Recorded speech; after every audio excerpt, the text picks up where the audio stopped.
Hey, let's start the show. It's September 6, 2012. Welcome to This Is Only a Test, the official podcast of Tested.com.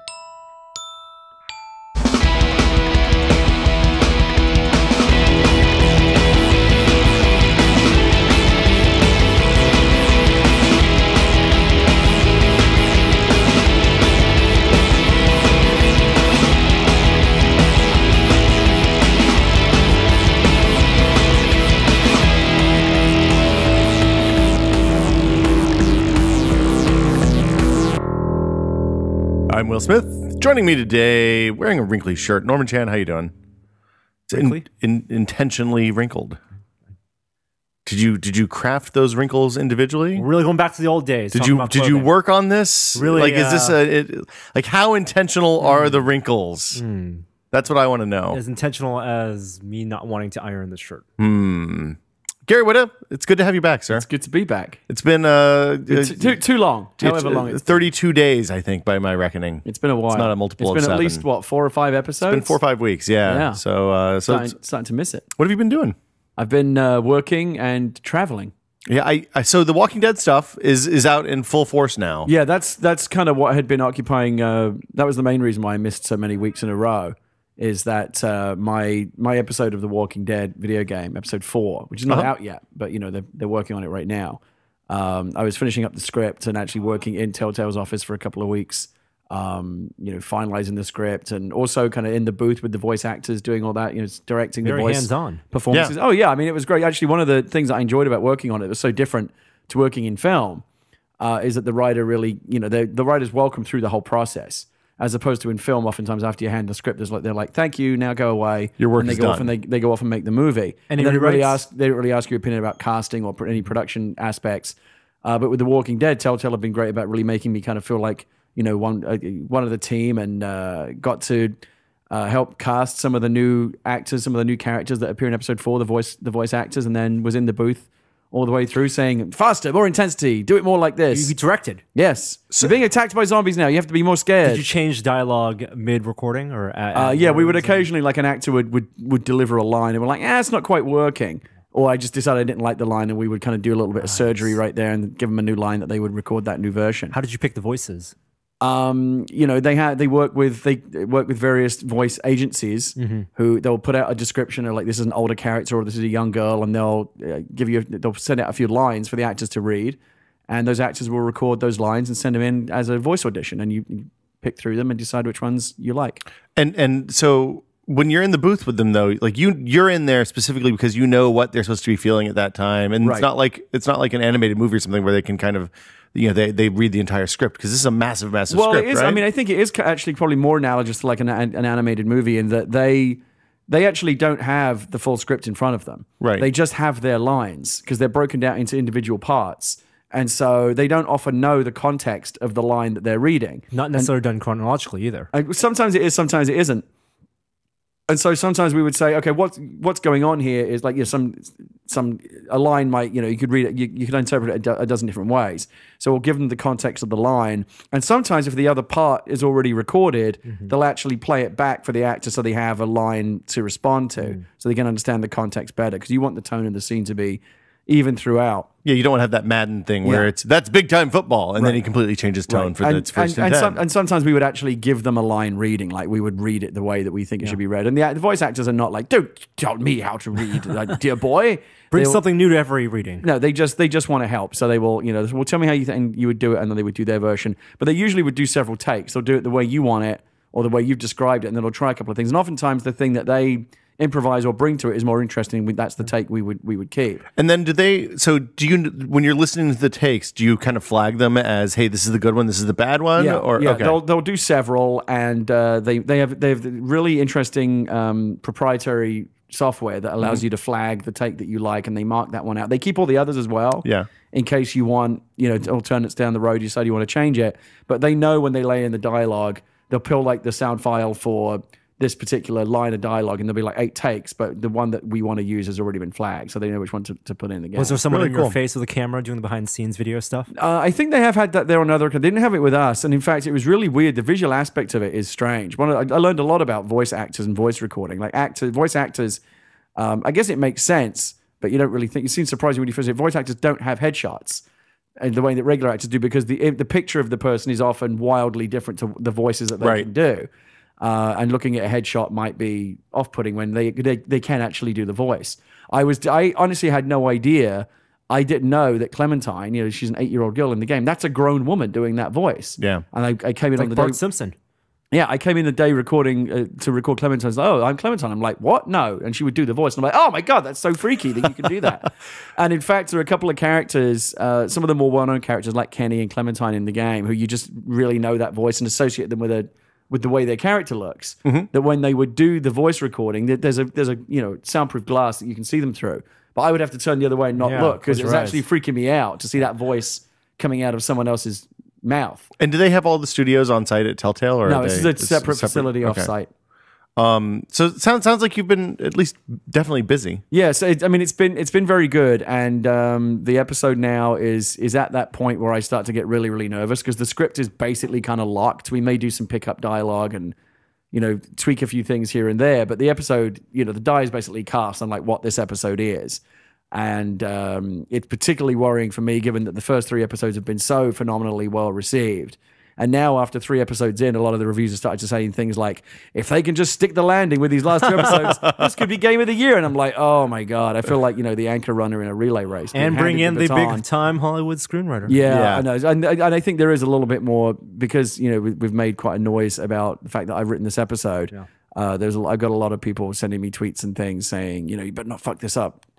And you better not hurt Clementine, because a lot of people are really attached to Clementine now, which I think is testament to how well they've managed to, invest people in these characters, that people are really protective of that little girl, and they don't want to see her get hurt, and they'll hold me personally responsible if she is. Well, at the end of the first episode, because Gina and I did the thing where she's on the couch and I'm in the chair and we're both playing together, kind of like, hey, what should we do? What should we do? Okay, got to decide. And then I mean, she got to the end, she's like, if Gary fucking kills Clementine, I'm going to be super pissed off at him. So, well, we'll see. It's going to be an interesting episode. One of the Telltale guys said who'd read the script, said it felt like going from Alien to Aliens, because it's a bit more, it's a bit bigger, it's a bit more action. We actually allow ourselves to have a little bit more fun with it. I mean, while still hopefully staying true to kind of the relentlessly bleak tone of the show. There's a few elements we've added that will be a kind of more like, you can have fun here for a little while. Cool. So we'll see how it goes. I'm very nervous and very excited, and it should be out. I would imagine it'll be out sometime in October. Excellent. Cool. Yeah. Well, so this has been a big tech news week. Yeah. Do a perfect segue how immersed there. have you been in the world of technology? I mean, very little, because working at Telltale as I have, as much as I have, and then traveling, just in PAX, and they just got back from Hawaii where I was doing a thing there. That actually I was very surprised. Honolulu has some of the fastest LTE I've ever seen. Amazingly fast. Really, really great connections there. Nobody's on phones. Yeah, and you're in the middle of the Pacific Ocean. Why would you be on a phone when you could be surfing? Well, and I made a point of that when I spent the day at the pool and kind of swimming in the ocean, I was like, my phone is staying in my room. I don't even want to be reachable. And I actually kind of enjoy it. It's very, after you get, how it's like you're so fused to your phone and you get anxious when you don't have connectivity. Yeah. For the first hour, I was like, a little bit itchy, like I should really have my phone. But after a while, it just goes away. You break through to the other side and you're like, this is so great not having a phone. I don't care what fires, I need to put out back home. I'm going to sit by the beach and do nothing. We should just only for one day. We should all go to the bay, take our phones, and throw them in there. You should just do a pact, all 3 of us right now. Yeah. I might as well do it. Let's not actually do it. Yeah. Let's think about how cool it would be to do that. The new phones come out in like 3 weeks, though, so it all works out. Yeah. You got to do it a little bit before, so it's a statement rather than But to answer your question, I haven't been following the new. I know a few things. I know about September 12th. I know that they just announced some new Windows phones. I know some other things, but I've probably missed more than I've seen. Let's talk about it. So, you alluded to the Apple event. They sent out an invite to people for that, not us. It's going to be September 12th. The shadow for the 12 makes a 5. It is probably. Oh, I never noticed that. That's very clever. Yeah, they always have like a visual. Well, it's not kind like of actual. Like if you put a 12 down, the shadow is not supposed to be a 5. No, they cheated. They cheated. Yeah. Okay. So yeah, it's clearly going to be an iPhone event. Not going to talk about it anymore at this point. Have you just very briefly, just indulge me a little bit? Have you noticed that more seems to have leaked out this time than before? Like it doesn't seem like there are many surprises left. Like the shape of it and a lot of videos out. Yeah, you can see it. Basically, It boots we know up. it's longer. We know it's thinner. We Yep. know it's LTE. We know it has a new connector. We know it has the headphone cable on the bottom. Yep. Like, do you think there's anything like that anything significant? I we don't guarantee know you about? there's a surprise, but it may not be significant. I think the new screen size, if people don't follow it day to day, will be wowed because I'm really looking forward to it. I mean, right looks real now, small. if what Next- they announce next to is the phone. basically what we know, and there isn't anything Oh. like in the bag, you're going to upgrade. oh, absolutely, come on, LTE We're alone talking is about gonna be worth it. The first new form factor on the phone for 2 generations, almost 3 Yeah, years. I'm still a little confused about what making it just longer or taller is really 16 by going to 9 do. for movies. Yeah, They but wanna I sell don't you watch. I movies. don't watch. I've movies never on my watched a phone. movie on my phone. I don't wanna watch They want movies to on my sell. They phone. want to. You don't, but they want to sell it to people. You get the extra row of icons scrolling down a web page. So Yeah. So iOS 6 is going to presumably know when it's on an iPhone 5 and redo the screen with an extra row. Is that how it row. works? I don't. Okay. The only big question now is how existing apps in the 4:3 aspect ratio is going to run. Whether they're going to get Well, black that's a very bars. good question. There Black probably bars will on be top black. and bottom. There probably will be black bars. Whether it be a dedicated notification bar. Don't you think same as with Retina? They'll now be optimized for iPhone 5. Well, and obvious. they'll- Yeah, of course. Well, They'll of be course, stretched but, like, out to fit. You know, black bars make sense having a frame because that's how we transition from iPhone to iPad. Right. Maybe they'll put some beautiful skeuomorphic leather furniture around the. That is a brilliant. You should work at Apple, Gary. I'm hoping there'll be some type of dedicated notification. And it's easy. It's easy to forget about. And But we'll be I wasting heard space. today that also they're going to be rolling out the new iPods will be rolled into this event as well. That is less certain. The general consensus is that the iPad Mini event is going to be later, and that Apple's never shared an iPhone launch event with any other device. And you're confident the iPad Mini is when, not if. I'm 24 eggs confident He's gone up. That's a lot of eggs. 6 eggs 24 a week eggs, for the last 4 weeks. That's a confident lot of eggs. that not only before March, that's this year, this holiday season. How many eggs was it that he couldn't eat in Cool Hand Luke? Was that like 33? I don't remember. It was a lot though. There's a stomach capacity limit you're about to reach with 24 eggs. Well, I don't worry about it because I don't have to eat the eggs. I don't think he's going to have to worry about it. Yeah. I think he's right. I don't know about before Christmas, although that would be The the best situation. So here are the big things in question because we don't know if there's LTE and we assume there's going to be LTE, but battery life is a phone that launches today without and LTE of course, is, one- Dead in the water, is not yes. good. Well, and it's going to be LTE. I would eat 60 eggs. Yeah, okay. based on that So one. it's about battery And, life then. And also, of course, because of the longer phone, they've already shown pictures of the battery compared to the 4S battery, and it's it's equally Longer phone. It's just like with new iPad. Higher resolution screen means that you need more power to push those pixels. As long as they keep the phone in the same. I'm excited about it because you know how much I love my my MiFi, and Will, you like yours as well. We fantastic. actually got a ton of use out of it at PAX. All the AT&T phones were crashing and dying at PAX. The only way I could get a message out was to use the MiFi. Yeah, But remember, LTE also means we'll probably have to all lose our grandfather. And it was great while- data plans. I'm switching to Verizon anyway, so I'm losing it. While we anyway. were around the table at PAX, remember Jeff Green couldn't get a signal out. I said, use my MiFi. Boom, done. Now, do you think in the phone in iOS 6, because right now the HSPA Plus is default on all the iPhones, and you cannot go back to Edge even if you wanted to. Now, Edge networks are being phased out anyway, but back then with like the 3GS, you had the option at least to go back to Edge if you wanted to conserve power, but still have a data connection. You can't do that now. Well, we'll see. With I don't know. LTE, can you turn off LTE and go back to HSPA? I'm sure you can because there's people that live in areas that aren't served by LTE networks. But then they automatically switch. Well, it'll automatically switch, but running that radio when you're not going to be in an area that is going to draw more power. It's not available on, for example, like the iPad. Right. Well, the iPad is something that is real limited use. I mean, I would like that data. option to extend battery life. I am excited about LTE, if only because, as I said, as much as I like my MiFi, I'll be happy to be able to set that aside and just get whatever kind of wireless. But you wouldn't plan. you wouldn't use tethering for that for like a laptop or anything. I mean, Why not? Because of the battery life. yeah. Well, yeah, but in a situation where I'm tethering, it's probably plugged in. That's If I'm sitting true. down with a Yeah, laptop, yeah. my But phone, would you I'm probably pay in for like a tethering? hotel room or something, in which case the phone would be plugged Yeah, in. he's paying $50 a month for Yeah, the it's Wi-Fi probably going to now. work out cheaper than $50 for the additional You'd device. think that, but the problem is the data when you buy Well, data look, bulk. obviously, yeah. once it's all announced and the plans, Yeah, I'll we'll be able to figure do it a out. proper comparison. Do the math, yeah. That's why I use the iPad for tethering, because it's free with the Verizon. Right, that's and also great. the battery is so big that it doesn't. Well, kill I'm the glad battery. to see that you're also going to make the switch, because I tell you, remember a year ago when there was all the controversy about, I was switching. It was like, oh, who knows which one's going to go? I'm telling you, it's one of the best things I ever did. Well, so the only thing that's been holding me back is the unlimited data plan on AT&T, right? And the fact that I had a shitload of rollover minutes, and all of my family, I got to switch to AT&T. Shitload of rollover minutes means nothing, though. You're That's never the thing. use that. No, I've used them all. 6 months of not having office phones and actually using the phone when we're working with a new company, and Gina working at home a lot. Oh my God. We've gone through all of our rollover minutes. That's ridiculous. That and the fact that they've devalued the unlimited data plan almost completely, and the fact that their shared data plans, like if they don't allow LTE on AT&T, it is a no-brainer on unlimited AT&T plans. It's a no-brainer. Like it is, there is no doubt in my mind that I'm going to switch the moment I can, because I'm done. have to be on unlimited text too.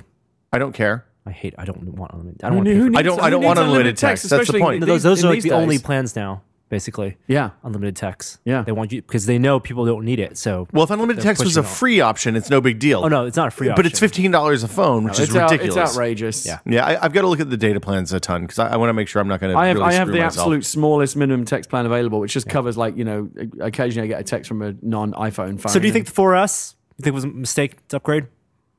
I don't think it was a mistake. I don't think I necessarily Needed it? Yeah, it was. As the upgrades went, it was probably the least needed one. I'm going to tell you guys because Siri being the big feature, I ended up using that very little. I still use it. Use it very little, and also battery life for me went down. But again, it's the right thing about these phones is they retain their value, and I will probably get most of the cost of the 5. Not if you crack it. Well, not that one, yeah. But I will find someone who will take this off my hands when the 5 comes out. Mm-hmm. I got, last time I sold the 4 for basically what the 4S cost me. And here goes the most important question: black or white?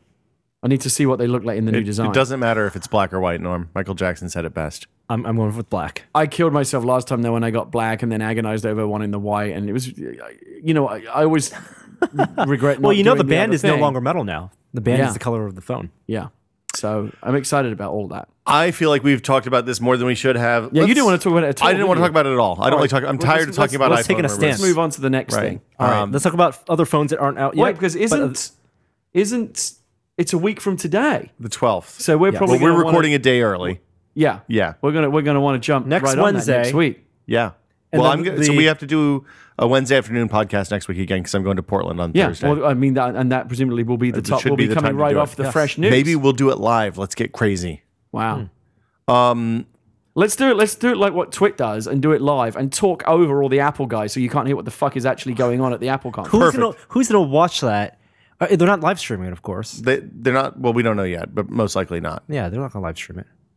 Yeah. Yeah. Yeah. I just used to love those Twit streams where they would actually find some kind of live. Oh, you mean video. after Apple puts it up? Like, No. They would do it live. Somebody would find a way to live stream For the WWDC or when they did live when stream. Leo Leo holds his laptop. Yeah, and the Twit guys would talk over it so incessantly that you couldn't actually hear what the fuck was going on. Right. I think what we should do is do a live stream of us watching live blogs on Wednesday morning. God, no. Okay, let's do that. The worst idea ever. Let's talk about Microsoft and Nokia, because they had a press conference Wednesday morning, today for us, yesterday for you guys, and announced their new phones. They announced a bunch of stuff. The big thing, the big phone, obviously, is the big phone. It's the Lumia 920. Yeah. It's the follow-up to the 910. It's an LTE 900. phone. Sorry, 900. Yeah, did I say 910? 900. They've upgraded the hardware. It's the first Windows Phone 8 phone from Nokia. Samsung announced the ATIV. A4. Vita backwards. A4. Yeah, Vita backwards.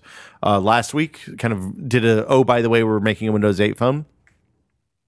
The hardware is kind of interesting. It's if this is the new Windows Phone 8 spec, it's not bad. I looked at the specs. I thought it seemed pretty. Everything seemed boosted over the 900. It's dual core instead of single core. If you remember with Windows Phone 7, the phones were all uniform spec because Microsoft locked it down pretty hard. You had to use Snapdragon processor, you had to have limited resolution, And because of that, most of the Windows Phone 7 phones ran very well, especially once you had Mango installed. So this is a lot higher resolution. So this is high resolution. You would think that with Windows Phone 8, Microsoft has a similar, I mean, they're going to open up the spec a little more so you could have low resolution, but the Mac spec is going to be pretty much the same across all the phones. So you're going to have similar performance. Are they going to have lower resolution, or are the lower resolution phones going to be Windows Phone 7.8?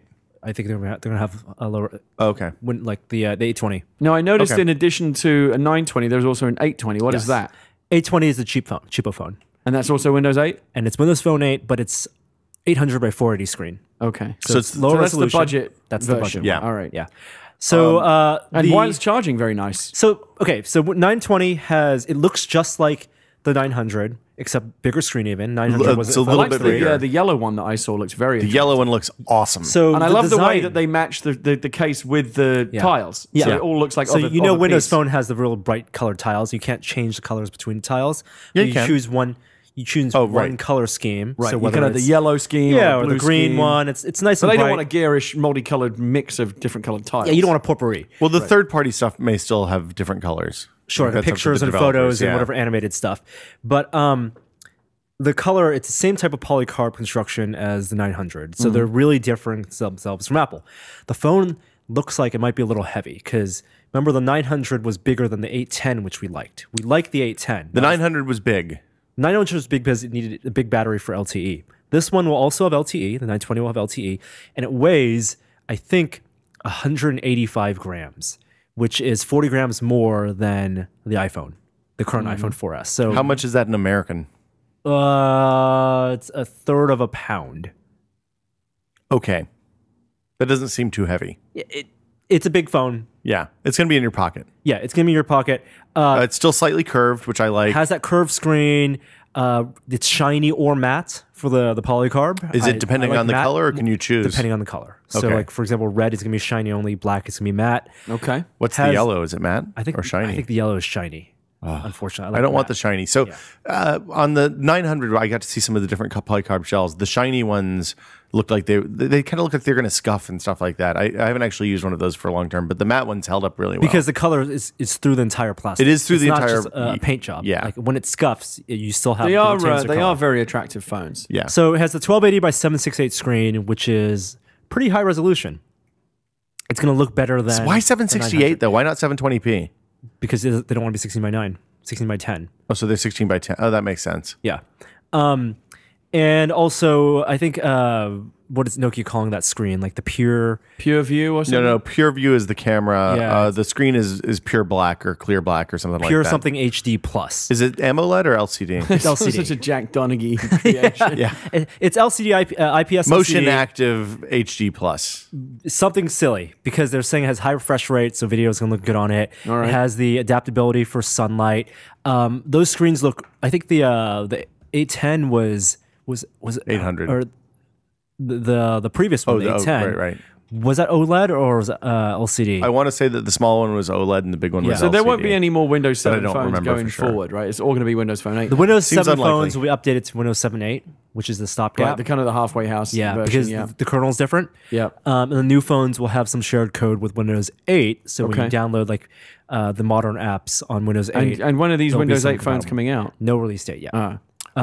Stephen Elop said they will be in select markets with intense focus in Q4 So- of this year. What does that mean? I assume that means they're going to focus really hard on trying to sell phones at the end of the year. Nokia, when they partnered with Microsoft, they basically dumped all their Migos stuff.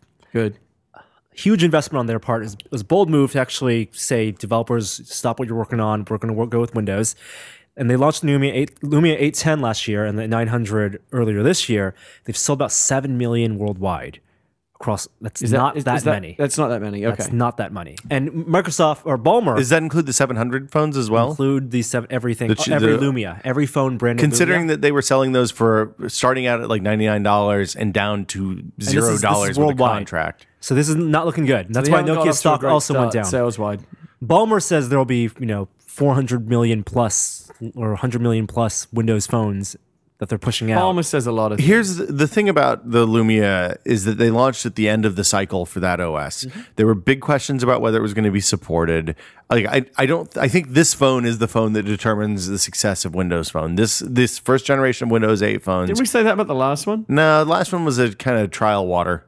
It was for early adopters, so they had something out there. But it was heralded as kind of like, finally, this is what you could point out as like the Windows flagship phone. Well, and the stuff that they set up in that phone is carrying on, except for all the people who bought those phones are getting fucked and have to buy new phones. Does it behoove them to try and get this out before the end of the year? Is the holiday season a big selling season for phones like it is everything else? If they had been smart, you would have been able to go out and buy the phone tomorrow. Did people when really, they announced it did today. people really give phones as holiday gifts though? Because To like kids. the contract and everything else. I guess Yeah, dads and kids, and they go family members. families go together to the stores and all get phones together. Right. Really? Do they all get the same phone? Or similar phones, depending on how many upgrades you get. See, I never. Yeah, I don't even know how that works. Buying Now, of course, phones the with your app kids. problem remains, right? That's the big problem to me with Windows Phone right now. Is the app situation is really uncertain, and the fact that Brad was in Seattle this week and couldn't get a cab, and there's no Uber app. For, I made a funny for tweet Windows about Phone. What did you say? I Gary? made it funny. He said, "There's no Uber app." And by the way, Uber is terrific. I used it a lot in Seattle. It was great. Yeah, it's really good. Really, really amazing. The only service. problem with it is you have to get out of a sedan, and you feel like kind of I feel like I'm not adequate to get out of a sedan. Rock Dude star. doesn't open the door for you, to be fair. Does for me. Sometimes he does. Yeah. I'd never I insisted. I sat in the back just until wait, he you did just it. fold your wait there arms? for 5 Really? You minutes. wait? I bet he does an extra surcharge. I don't like it. I always insist on opening the door myself, even though the guy like tries to run around and beat No, me no, to no. it so he can Yeah, open the no, door. you for gotta be himself. fast. I got it, dude. Go out the other You side. gotta have always have a folded newspaper with you. Yeah. Just fold under your arm. Yeah. Who carries a newspaper? That's you carry it for riding Uber. So you can walk out as if you were reading the Wall Street Journal or Wow. something, reading the finance section of newspaper. Yes, Get I out of just your I town just car. put my 3DS in my I'll be pocket. sure to roll up the newspaper as I roll up on my penny farthing. So yeah, Uber was great, and Brad said something about there's no official Uber, and this is the problem, right? With Windows 8 or Windows Phone, there's an Uber. Uber is a great app that you might want to use if you've got an iPhone or an Android phone. You're in luck. Yeah. With your Windows Phone, not so much. Apparently, there is an unofficial version. Well, there's a lot of unofficial Well, versions. what happened was Brad started off complaining about how he couldn't get a cab, and I said, "Dude, Uber. This is what all the cool kids know about Uber." And he said, "Okay, I'll get that." And he clearly goes, classic Windows Phone experience. Goes in the App Store, there's just nothing there, and managed to find some unofficial one. I said, "Oh, it's an unofficial one. I don't know if it works." I wrote back and said, "Yes, it works, but they send a clown car." That's, It was a, You know, very- Uber- it was a in good day. retrospect, we shouldn't have gone through Uber that. in San Francisco has a budget option now, so it's not the town car. It's not really well. They do have a budget It's a option hybrid. in certain markets. yeah, yeah. In San Francisco, Yeah. that's one of. If you want to Yeah. have the convenience of the GPS and have a guy pick you up, but not feel It is a terrific pretentious, service. I've never waited more than 5 minutes for a car. It's always a nice, clean car. The guys- driver the is always driver's always nice. friendly and courteous. Bottles of water? I had Bottles of water, and it's not that much more I expensive had than a fake regular Uber taxi experience. cab. Oh no! Uber hijack. Getting out of a meeting last week, 2 weeks ago, How two does weeks this ago. happen? I did Uber call it here in a Fuba. meeting, and then You got Fuba'd. I called the Uber in an elevator to get back to the office. Yeah. and I was waiting outside, and a town car drives up, and I pull the door open. I go Uber, and he guy nods his head. What? Get inside, and I give him the address because that's how Uber works. Give the address. Right. 2 blocks down, get the phone call. It's your Uber driver. I'm like, No. I'm in a town car, and I go, "Are you with This is Uber?" like some Liam Neeson movie or something. and then Did you all of a just, sudden all the doors locked. Yeah. Yeah. And it's, And the guy's like- what was that Angelina Jolie movie with Denzel? The Bone Collector. Collector. This is Yeah, how you're the Bone in the Collector Bone starts. Collector. and cab. I'm like, "Is this Uber?" And he goes, "Oh, that's just a town car." But you said it was Uber. But you said he nodded. You got to, did you so- pay? and that's why I said, "Take me back." Was it just a complete coincidence that this town car rolled up? I think there were town cars that drive around trying to pick up people waiting for Trying Uber. to pose as Ubers. Yeah. Well, here's how Uber you avoid that. posers. Here's Uber how you posers. avoid that in future. When they tell you that your Uber is coming, they'll give you the license They- plate of the car. Oh, I didn't know that. Yeah. Because I get the It text also message that yeah, says tells your you what kind driver of car it arriving. is. Yeah. And can tell you the name. Yeah, it tells you the name. Name of the driver. It tells you the name of the driver Yeah. and the car's. I didn't want to license plate. presume, racist or anything. So I presumed that guy was Jamal. So Wow. that was my Wow. driver's name. You were a victim of reverse Wow. racial profiling. I didn't want to You racially presume. profiled and suffered as a result. No, I didn't want to presume that guy wasn't Jamal. And so I'm like, okay. But it sounds like even if you'd have said, "Are you Jamal?" he would have nodded his head. would Just have. to get, He just nodded. So you insisted that he take you back to the location, So Did you give him any money? I gave him a couple bucks. and then you got the real Uber. And I got the real Uber, and we had a nice conversation about all the fake Ubers. Wow. And Who knew? I got to watch out for that. I look for the license plate, but yeah, that's definitely something to look out for. I just ask you the name, or sometimes I call and see if they pick up their phone. Because there are a lot of people driving town cars around the city. There are a lot of town cars in the Yeah. city. So, okay, back to the Lumia. The other thing is the camera. They're calling it Pure View. It's an 8 megapixel floating sensor. Norm, what is a floating sensor? Floating sensor means nothing. It means that the lens is not fixed, and so you have image stabilization. So it's on like little motors, servo motors or something? Or a cushion of air? I don't think it's a cushion of air. It's not the 41 megapixel PureView sensor that was in the Nokia 808. So Nokia phone. had a Symbian phone, the 808, which had a 41 megapixel sensor on a phone. It bulged out from the camera, from the phone. But when you take a picture, it actually just takes all the pixels, does some math, and you get a 5 megapixel image. out of it. But really So it's sharp. like AA, basically. Really sharp and no noise, or very little noise. This one, while they're calling it Pure View, does not have that. It's just an 8.7 megapixel sensor. But from the reports I've read and the sample photos I've seen taken with it, the low light is incredible and much better than the iPhone 4S. That's good. On that I wish we could just fast forward in time and see what's going to happen with Windows Phone, because it's so intriguing, and we just don't know what's going to happen. Well, so yesterday I was talking to Brad, because Brad Shoemaker is one of the people that's on the fence. He's been using Windows Phone for a while. He is the mythical undecided My voter. theory is that when the iPhone 5 comes out, he'll just bite the bullet. Well, the thing you see the tweets from him yesterday, it was all 5. Yes. The thing, wait. the conversation I had with him started with, well, I kind of like Windows Phone. I was like, well, what do you like about Windows Phone? We went through the whole thing. I was like, and it ended up with me telling him, hey, look, the platform is unproven at this point. That they have some apps that are pretty good. The phones are okay. All that stuff is there, but the app, we don't know whether the developers are going to. We don't know how they stand on these issues. Well, they should be having a national convention, the Windows Phone National phones? Convention, Oh, God, that's and get Cal Penn to MC it. There's an iPhone in an empty chair, and have Bill Gates come up and No, it's do not. a speech. It's not some. It's not some ideological problem that he's got with Apple. He's not like Matt Rory. Just won't have Apple products in his house or anything. No, the problem he has is that he likes the Xbox integration. He's hopeful that there's new Xbox integration. That's such a trivial feature. And the thing that you got to be really into your Xbox. now, Brad Shoemaker, are you better off now than you were 4 years ago? Yeah, that's right.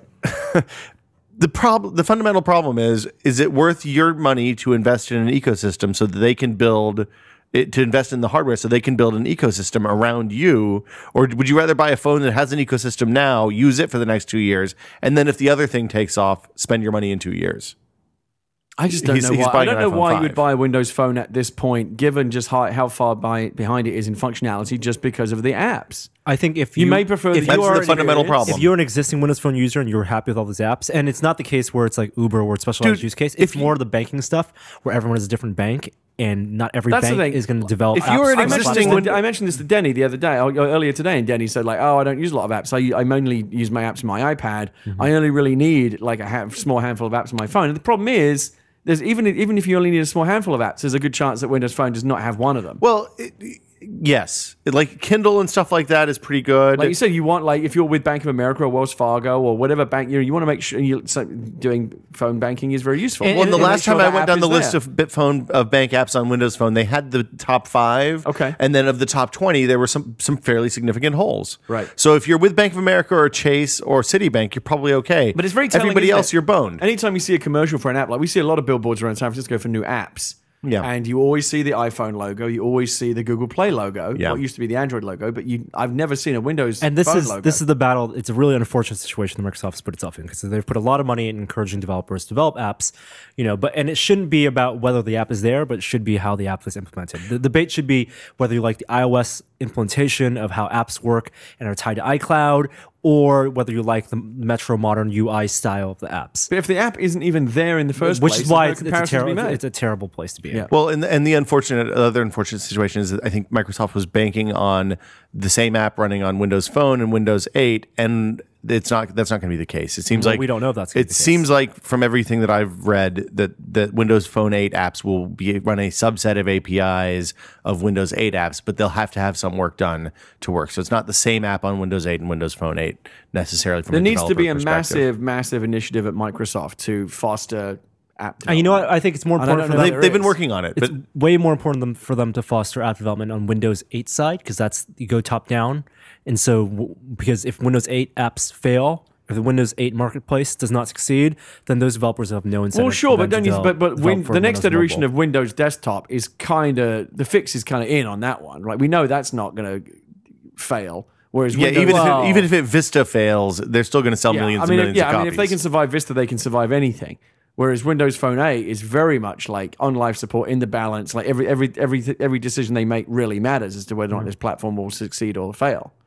So the other thing to note about the new Lumia phones is that the screens work if you're wearing gloves, which I've been told is important to the billions of people who live in cities where it gets below 50 degrees. It does often get very Canada. cold. People were derisive about our San Francisco tech journalists not caring about gloves and phone support. So you don't have to buy a special pair of gloves. That's a legitimate thing. And of course, the wireless charging is pretty cool too. Wireless charging is one of those things that is awesome if the phone does all the other stuff that you have. But if your bank app doesn't, if you don't have a bank app, it's not going to make up. Then you're not going to be like, oh yeah, I can sit on a pillow and it'll charge. The problem with wireless charging is that the charging accessories are going to be expensive, and we don't know what the wattage level is. So right now, if I can plug in for example, the iPhone into the iPad charger and get the full supercharge, that is great. I can go home before going out to dinner, plug it in, and get like a 20% battery boost.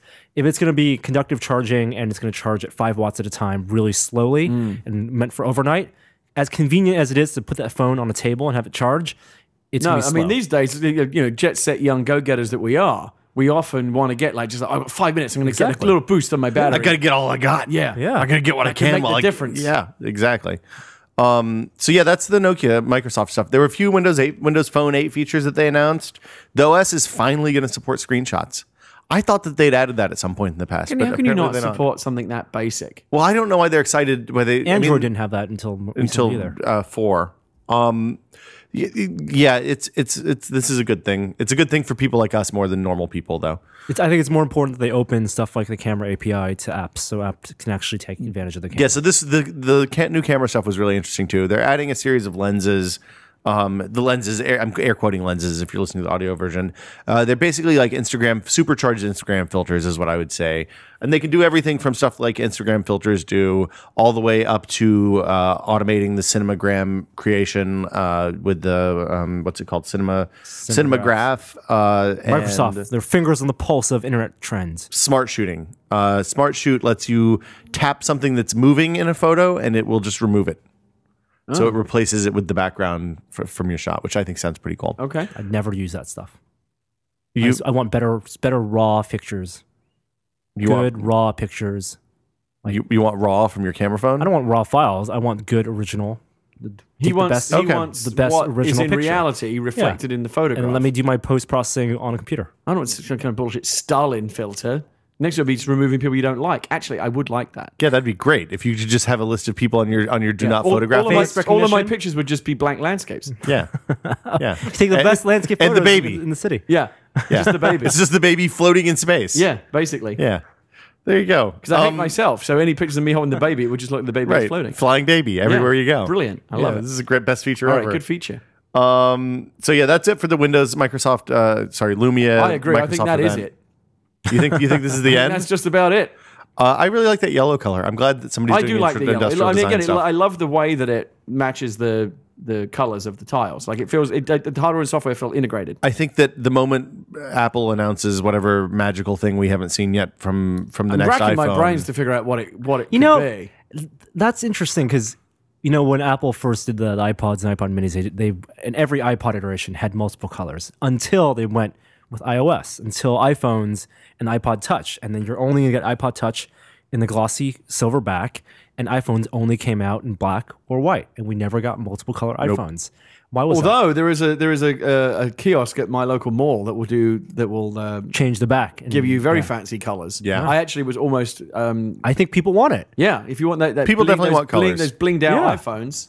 then why not? Yeah. Well, that's when the colors start coming in. If you look at the iPhone, the iPod, I know like the white was a manufacturing problem. Like they couldn't get the white out Took for them the a long time to longest get time. that. Yeah. but if you look at the iPod, the history of the iPod, the colors started coming in when they stopped having new features. So, if you look at it that way, Well, then they changed the form factor every year, and then it also Yeah. added colors. But yeah, the colors came when there was feature parity between the hard drive based player and the flash based player. To be honest, You know where you got the colors? It was in the socks. It was in the iPhone socks. Yeah, you did do in the well, if Nano you really socks. want to trace it back, it goes all the way back to the first iMacs. Yes. Candy colors. The Yeah. candy-colored Yeah. iMacs, and that created a trend. In a way, I'm kind of glad that they don't have too many color choices because you even would be just faced with crippled. two, I'd Crippled be by absolutely indecision. paralyzed. Let's talk about Motorola's and Verizon's event because they did an event immediately following the Nokia Microsoft event. Okay. Apparently, Microsoft trucked people over. Last thing on the Nokia side, they're doing Nokia maps across all of Windows Phone 8. It seems like now Nokia's doing some special customizations for their phones, and the general Augmented consensus reality. is that even with the TomTom maps in iOS 6, which I've been using fairly extensively. Apple's going to be in a distant third behind Android in the lead and Nokia in second Android place. still will have the best. mix. Android Nav is by far the best. still Like the best. just the predictive stuff. The fact that on a GPS, the difference between good GPS and bad GPS for me is how often does it annoy you with voice nav prompts that you don't need? Does it say turning left in 1/2 mile, turning left in 1/4 mile, turning left in 600 feet, turning left in 200 feet? that'd be an easy Turn problem to left solve. now. It is a super easy problem. The Google one is great. It says get right. If you don't get right, it tells you again, and then it tells you when you're supposed to turn, and it gives you just the right amount of time to get over without having to feel like you're being reckless, Yeah. or have anxiety, or prompting you too much to Plus, feel like you're missing there's something. databases for public transportation and also walking. Right. The public transportation database is massive when you're in a city that you're not familiar with. Those are good. I have used those before. Yeah, I mean, going to Portland, I'm not looking forward to going to Portland Yeah, I had next to week. ride the bus in Seattle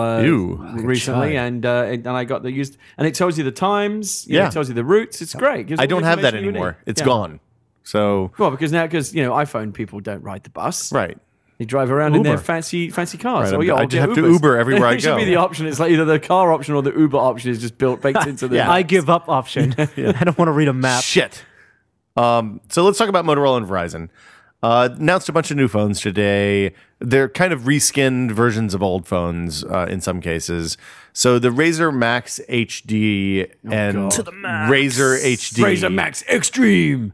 Double X. It's two X's and Max. Wow. Does that make you feel One good? extra X. I don't understand why these are two different phones. Because the only difference that I can tell between them is that the battery is bigger in one than the other. I just love the fact that someone at like Motorola's marketing department is sitting there looking at that document and going, we should probably add an extra X onto the Max so that people feel like it's really extreme. Well- like that's actually a conversation that somebody got paid money to have. They're living in the 90s because they're reinvigorating the phone that defined the 90s. The Razer was.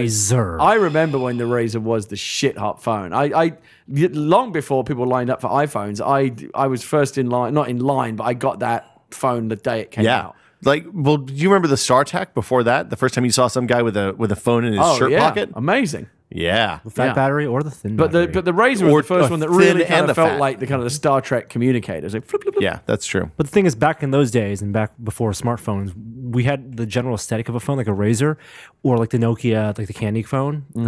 But we didn't care or didn't know about the different models and different features. As long There as weren't it did features. text, there were so many different models. Some of the Nokias you could do kind of tied tethering, some you couldn't.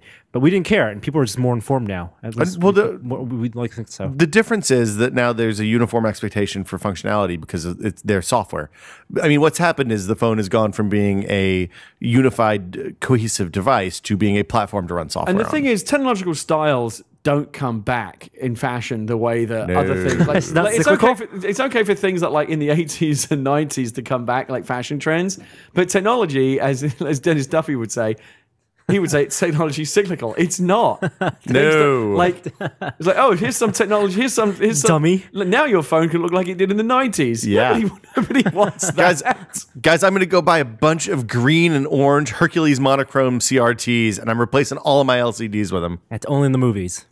Nothing but Only in the Hercules. movies. Wouldn't it be great if like the next iPhone looked like the old Nokia candy bar phones? Remember those old bulky ones? Or remember those phones that used to have like leather cases on them? The real old. You can get leather cases for your iPhone. I know, but okay, Razr Max HD, Razr HD, Razr M. The Razr M is kind of the interesting thing. It is a cheap $99 on contract phone. It ships with Chrome as the default browser. It's 4G. It's got a 2,000 milliamp hour battery, 8 gigs of storage with a micro SD slot. It's the same shitty 960 by 540 Super AMOLED screen as just feels like another Razr M. Another raft of Android phones have been released. Like, are there any in here that actually stand out? Well, you want to know why they stand out? Why? They're all running Ice Cream Sandwich. Oh, that is cool. No. Because Jelly Bean is out. I thought ice cream. No, that's right. Jelly Bean is the newer one. Okay. You've been away for a long time. No, that doesn't stand out. Like every Android phone, but except a couple of very rare Google ones. owns Motorola. It's pathetic, isn't it? Yes. Synergy. They'll be out by the end of the year with Ice Cream Sandwich on all of these phones, supposedly. And this is good news, guys. As Mitt Romney says, corporations are people, Motorola is the village idiot. Because... I got taken to the dance by the super nerd. What is the point of spending billions and acquiring these companies and bringing them all in-house if they still don't talk to each other? Because they sued Apple with a bunch of the Motorola patents last week. Madness. Utter madness.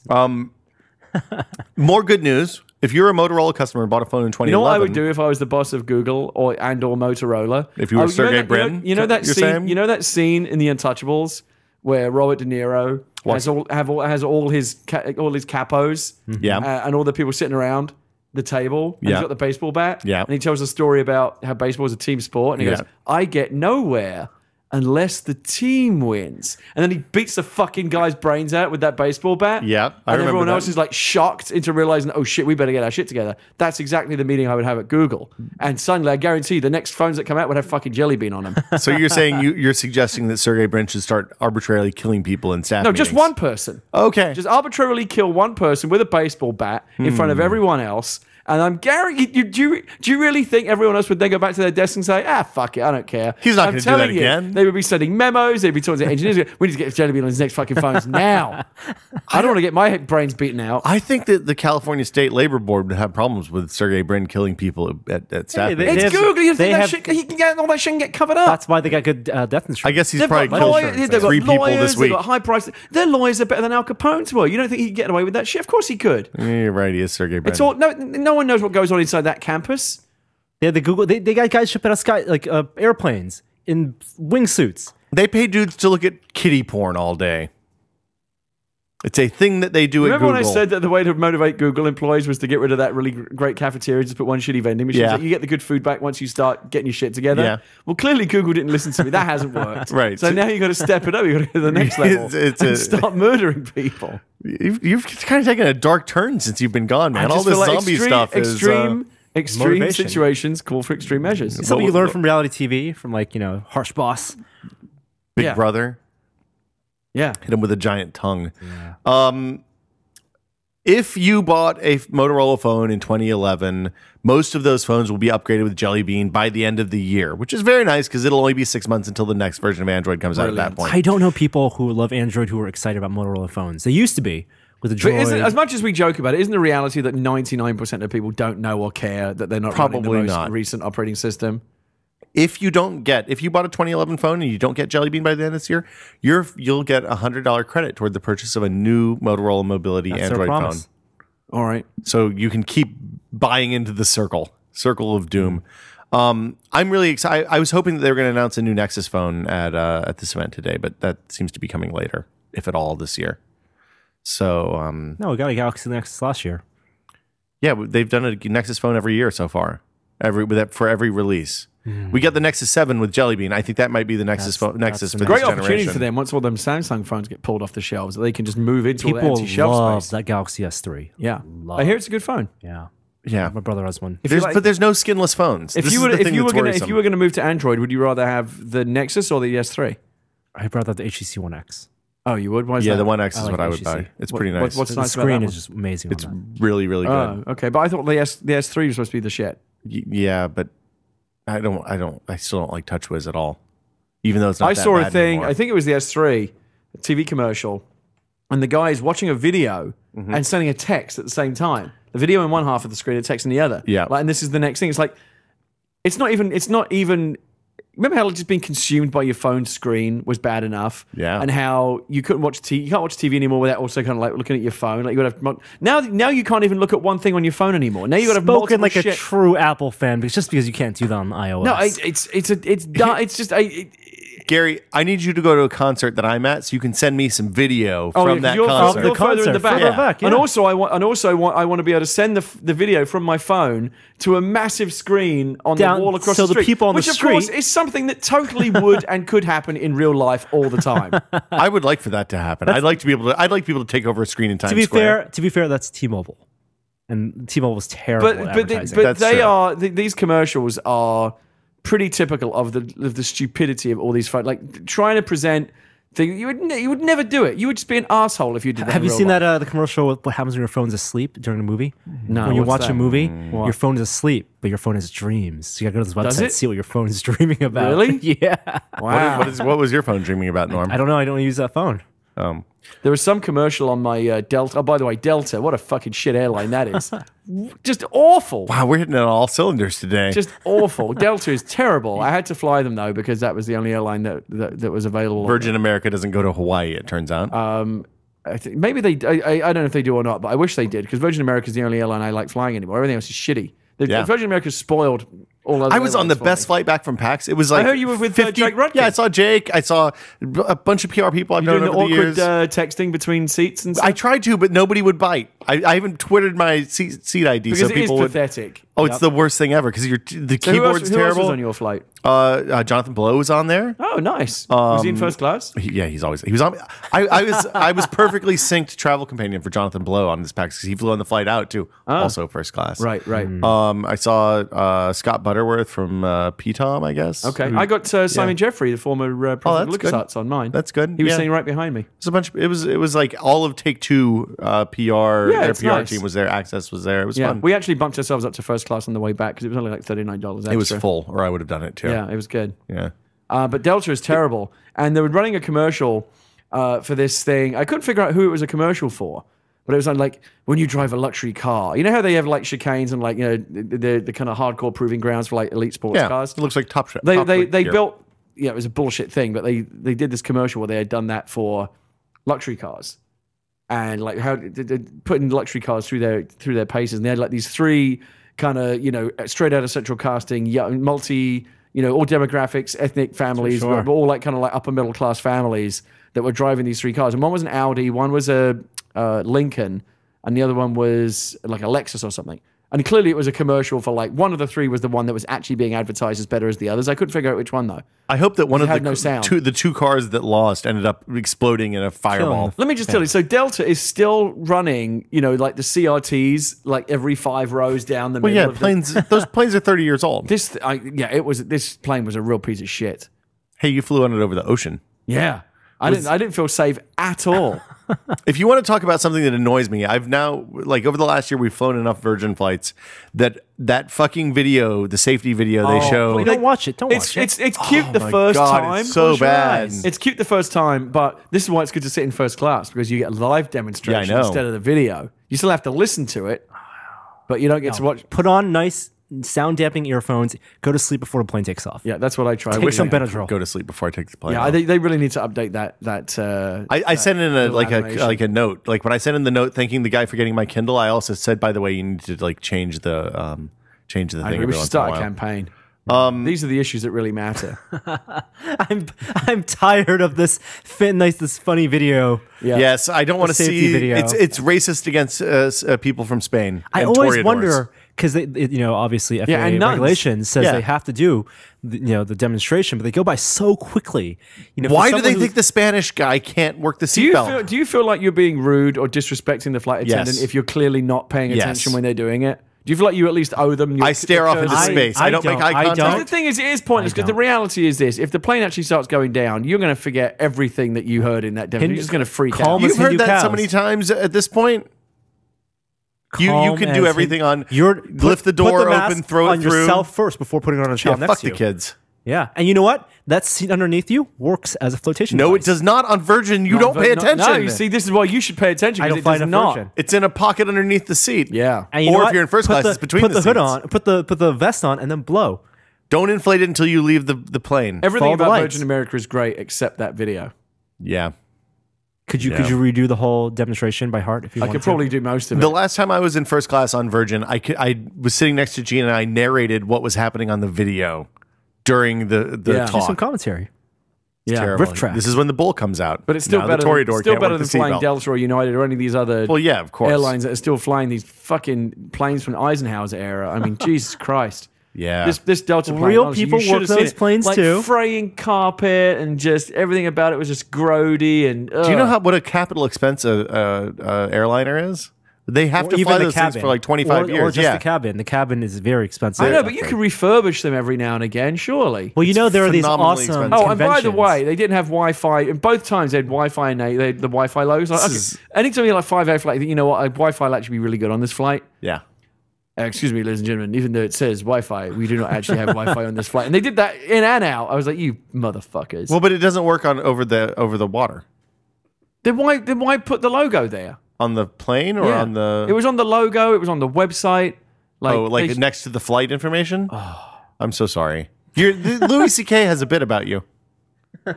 yeah, and that still stands up. But oh my god, Windows 8 start menu replacements. So- as we all know, Windows 8 is coming out October 26th. The RTM is out now. Will has it installed on his computer. I am on the fence. you still should install it. debating. I think I am going to install it because I mean, for professional purposes, there I don't think are- anybody should install it. But I am going to install it. I'm going to go do a clean wipe of my system. It is the big hassle of doing a clean install whenever you want to upgrade to a new OS. Yeah. Never do the in-place install. That is the worst idea ever. I do it on OS 10 though. OS 10 makes sense. You have to. You can't do clean install. You can, but it's a huge pain in the Then ass. it's the other pain in the ass. And Samsung, on their demo Windows 8 machines that they showed off a couple weeks ago, showed off their own Windows 8 start menu replacement. They call it the start menu. And because people want the start menu. But there's actually one that you can download right now from Stardock, the makers of fine games like Sins of a Solar Empire and Demigod. They actually got their money from Windows blinds and all those other, dock replacement things. You can download something that actually adds the start menu. I don't as like you those remember things. it back into Windows 8. I don't like those shell. I don't like It's not a things shell that- replacement. I don't like things that tie into Windows at a shell level because they don't behave in the way you expect them to do, and they usually fail just when you need them. You should try out the Windows 8. Not interested. Okay. I'm drinking the Kool-Aid. I will try it, and I will not use the start screen. Modern live tiles. I will live my Windows 8 without ever trying to see the start screen. after a brief flirtation with having my PC downstairs on the big screen, which was great, I've moved it back upstairs now. You're back in a real PC game? Yeah, because all the home theater aspects of it, I now just get through Mountain Lion AirPlay. If I want Like to throw, Hulu? if I need to throw something up on the screen. And as much as it was nice to play on the big screen with a controller, a lot of mouse keyboard games, I never found a satisfactory Position. setup For mouse and keyboard. Yeah, mouse and Tried keyboard. laying things across the armchair. It was never comfortable for me. I miss being at my desk. Mouse and keyboard's just bad. Yeah, so I on- moved it in all the back living room. upstairs and started playing some Steam games again. And yeah, great, loving it. Endless Space is real good. I haven't 4X. played that. I've been playing Sniper Elite V2. Oh my Wow. gosh. Is that Terrific. the head explodey one? It's the one where as you shoot people, like you get the X-ray slow motion of all their Yeah. organs being destroyed. You Yeah. can shoot them in the nuts. It's great. That's the first thing you mentioned, of course. Once I realized that you could shoot it in the nuts, Checkbox. that's all I ever did. Checkbox. I had this guy like 5-minute conversation with Lloyd on Twitter where I'd say, "Oh, Sniper Elite," and he goes, "Oh, I didn't like it very much. The resolution, the textures, blah blah blah, anti-aliasing." I was like, "You can shoot Nazis in the nuts with X-ray vision." And he went, "Yes, but blah blah blah blah." And I'm just right. You can shoot Nazis in the nuts with X-ray vision. Like this point was not getting through to him. I think it was a pretty critical point. I will forgive a lot if you can do shit like that. And I'm very excited about some of the stuff that saw at PAX. I was quite jealous, Will, as you know, of some of those uber hardcore rigs that they You had, do like- this every year. I know. I see those crazy rigs. Yeah. That are running lit, insane. water cooled. Well, no, I mean to some extent, I get off on the crazy case design, but I also get off on the fact that when they're running the ultra hardware, just looking at the performance, like my PC has pretty decent performance. But it's a mid-range PC at best, and you're looking at some of these rigs that are running insanely high-resolution games, and these GPUs are just fucking chewing up those frames like so smooth like butter. I'm like, oh, I want a PC like that. Yeah. But They're nice. They're expensive though. They are expensive. But I do like to. It's like it's like looking at Italian sports cars or something, going, oh. Well, and a lot of times when you go to PAX or something like that, and you see the crazy high frame rate and all that stuff, what you're really seeing is that they have the mouse DPI set crazy high. Oh, that reminds me. set Do you up have the correctly. super good ambidextrous gaming mouse? Because I may be interested in looking at that. I do. Okay, I may take that off your hands. Yes, the Razer Type N. Okay. Yes, I actually quite like it. So Okay, because I think that's you'll what like it what sucks for me is all those high-end mice. Yeah. Left-handed people get shat on. Yeah. So, speaking of getting shat on, Valve was getting into the computer hardware business. Now hold on, haven't we heard this before? They did, but then they actually jumped into. They have a job listing, and they specifically said, computer hardware. They're looking to innovate where there has been no innovation in the keyboard and mouse world Phantom. for years. Phantom. Yeah, Phantom didn't go anywhere. Well, the keyboard and mouse were pretty The nice. lapboard, people like the lapboard, but that still didn't go anywhere. It was always just a I think they're doing- novelty they're doing item. VR. I have one someplace. So what are they going to do? Oculus Rift? I think they're going to do something like that. I think they're going to do both. I think they're going to innovate in the keyboard mouse control scheme, and I think that we'll probably see some sort of augmented reality, virtual reality glasses. All right. Well, Valve, they're one of those companies that I'm optimistic about anything. They have set their too minds much to. money, and they can do whatever they want. They have crazy money, and they can do whatever they want. Howard Hughes crazy. Yeah, and they're also in the game publishing business now as well. It takes crazy to innovate. You got to think different. It's the crazy ones. Here's the That's crazy right, ones. Boy. HBO launched a streaming-only service in Scandinavia, I think. Only in Norway or Scandinavia. something like Now, that. this is what And- people have been wanting for a long time: is the a la Oh my carte God. service. So they're Even huge. though there have been many articles about why the business model would not support It that. cannot work. Not Yeah. even HBO, but for cable channels in general. And you can actually thank ESPN for a lot of that. Yeah. ESPN charges, I think, the highest carrier. I don't want charge. ESPN. I'm cool with not paying for Oh, that. you know why I hate the most is like when you're watching like airplane TV or any kind of like hotel television where you've got to kind of like pay through the channels the old-fashioned way. Yep. Is when you get into the ESPN block, and I don't care about American The sports. Ocho. Like ESPN, ESPN2, ESPNU, ESPN3, ESPN News, ESPN College, and it goes on and on and on. Like who fucking likes sports that much? I can't tell America? you the last time I turned TV on at a hotel.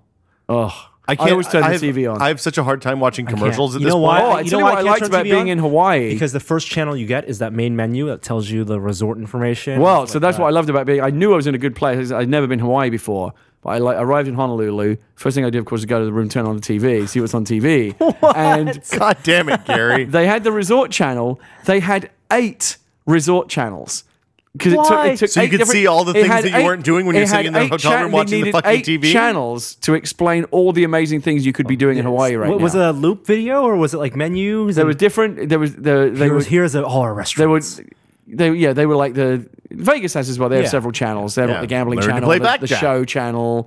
But Honolulu, this Hawaii hotel, because it was the resort, like various different channels for all the things, all the different restaurants in the resort, all the different activities, and then all the things you could do. Obviously, like go hiking, take a catamaran somewhere, take a Go to helicopter the top ride. of Mount Haleakala. So many different things. That's and such then an idiocracy thing to like sit there in your hotel room. Well, for like looking at people for an going hour hiking to figure out the things for that you an actually. hour. Well, you to figure out all For the. an hour. Well, because if you're there for like, let's say you're in vacation for like a week, it's not No, going to kill go you to the watch. It's not going to concierge. kill you to watch for an If hour it's and a figure out nice all the things that resort, you want to do. You go to the concierge at the front desk, and then you say, what I can get the information more quickly from the TV. It took you an hour sitting in. There's watching also- the crowd. It took, me, also- it took me almost an hour just to page through the channels. But what I also liked about, and this is how you know you're in a great place, is when you're watching the local TV news, and the TV news anchor is a massive dude in a Hawaiian shirt. And when they throw to the weather is basically just the surfing report. That's all they bother to tell you. They just go straight to the surfing. Because they go, yep, it's like Steve Martin. And they're like, sorry, yep, the weather is awesome.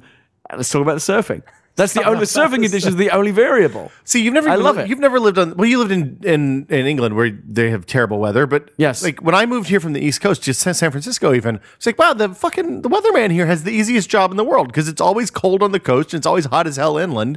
And the only Well, question is it going to be foggy It or always, not? it always bums me out when because they have to throw up those different weather numbers for inland and coast. And it's always nice. I go, anywhere. oh look, it's going to be nice this weekend. Oh shit, wait, that's the inland number. The That's coastal number 15 where I live is minutes shitty. Anywhere, Yep. in any direction, Yep. and then Yep. I want to cut myself. Yep.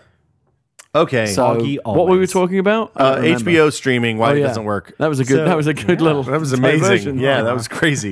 HBO in Scandinavia, they're allowing people to pay. I think it's like $12 a month just to get the streaming. Now That's they don't all have I want. HBO Go, but they do have streaming on the website. So it's not I don't on think demand. it's- Does that mean it's just whatever's on the channels at the time? It's you can on watch demand. whatever you want. Yes, it's on Okay. demand. Unfortunately, people do need to divorce themselves from the idea that they're ever going to get HBO a la carte. It's not going to happen. I think they need to divorce themselves from the idea that they can get any type of channel on demand.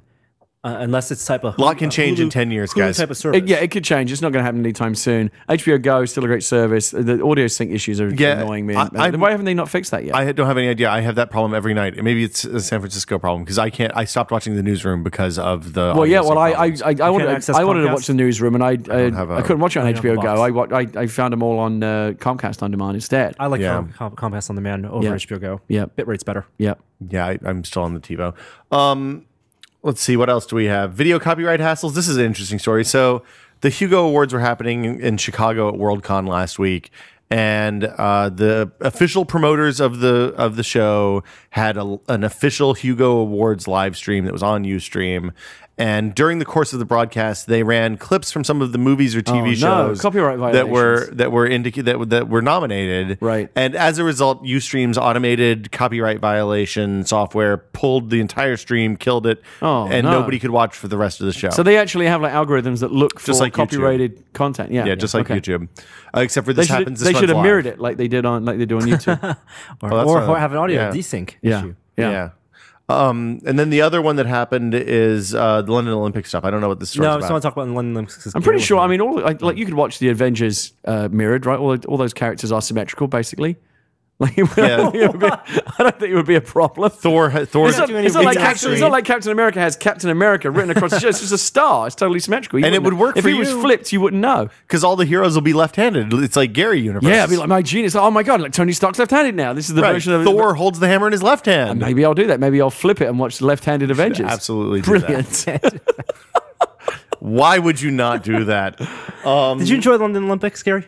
I did. I don't think we talked to you I about enjoyed that. them immensely, and in fact, it made me homesick for London for the first time in many years. I haven't been homesick for London for a long time, and it did make me want to go back to England for You're a gonna bit. take So the I may- kid in home, the- see the motherland? Yeah, in the new year, I think we may take a trip. Take a trip back to Victory London. tour. Yeah.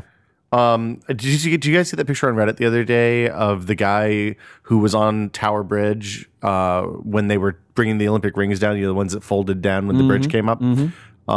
They'd cleared the bridge to remove the things, and he did this panorama of one side of the bridge to the other side of the bridge with the rings in the middle. It's a gorgeous Because the photograph. rings were lifted up. Right. Yeah, that's Yeah, good. There's an fold AP back. photograph. It's great where they got them full moon in the in the ring? sixth ring. Oh, that's cool. What did you think about Barack Obama doing a Reddit AMA?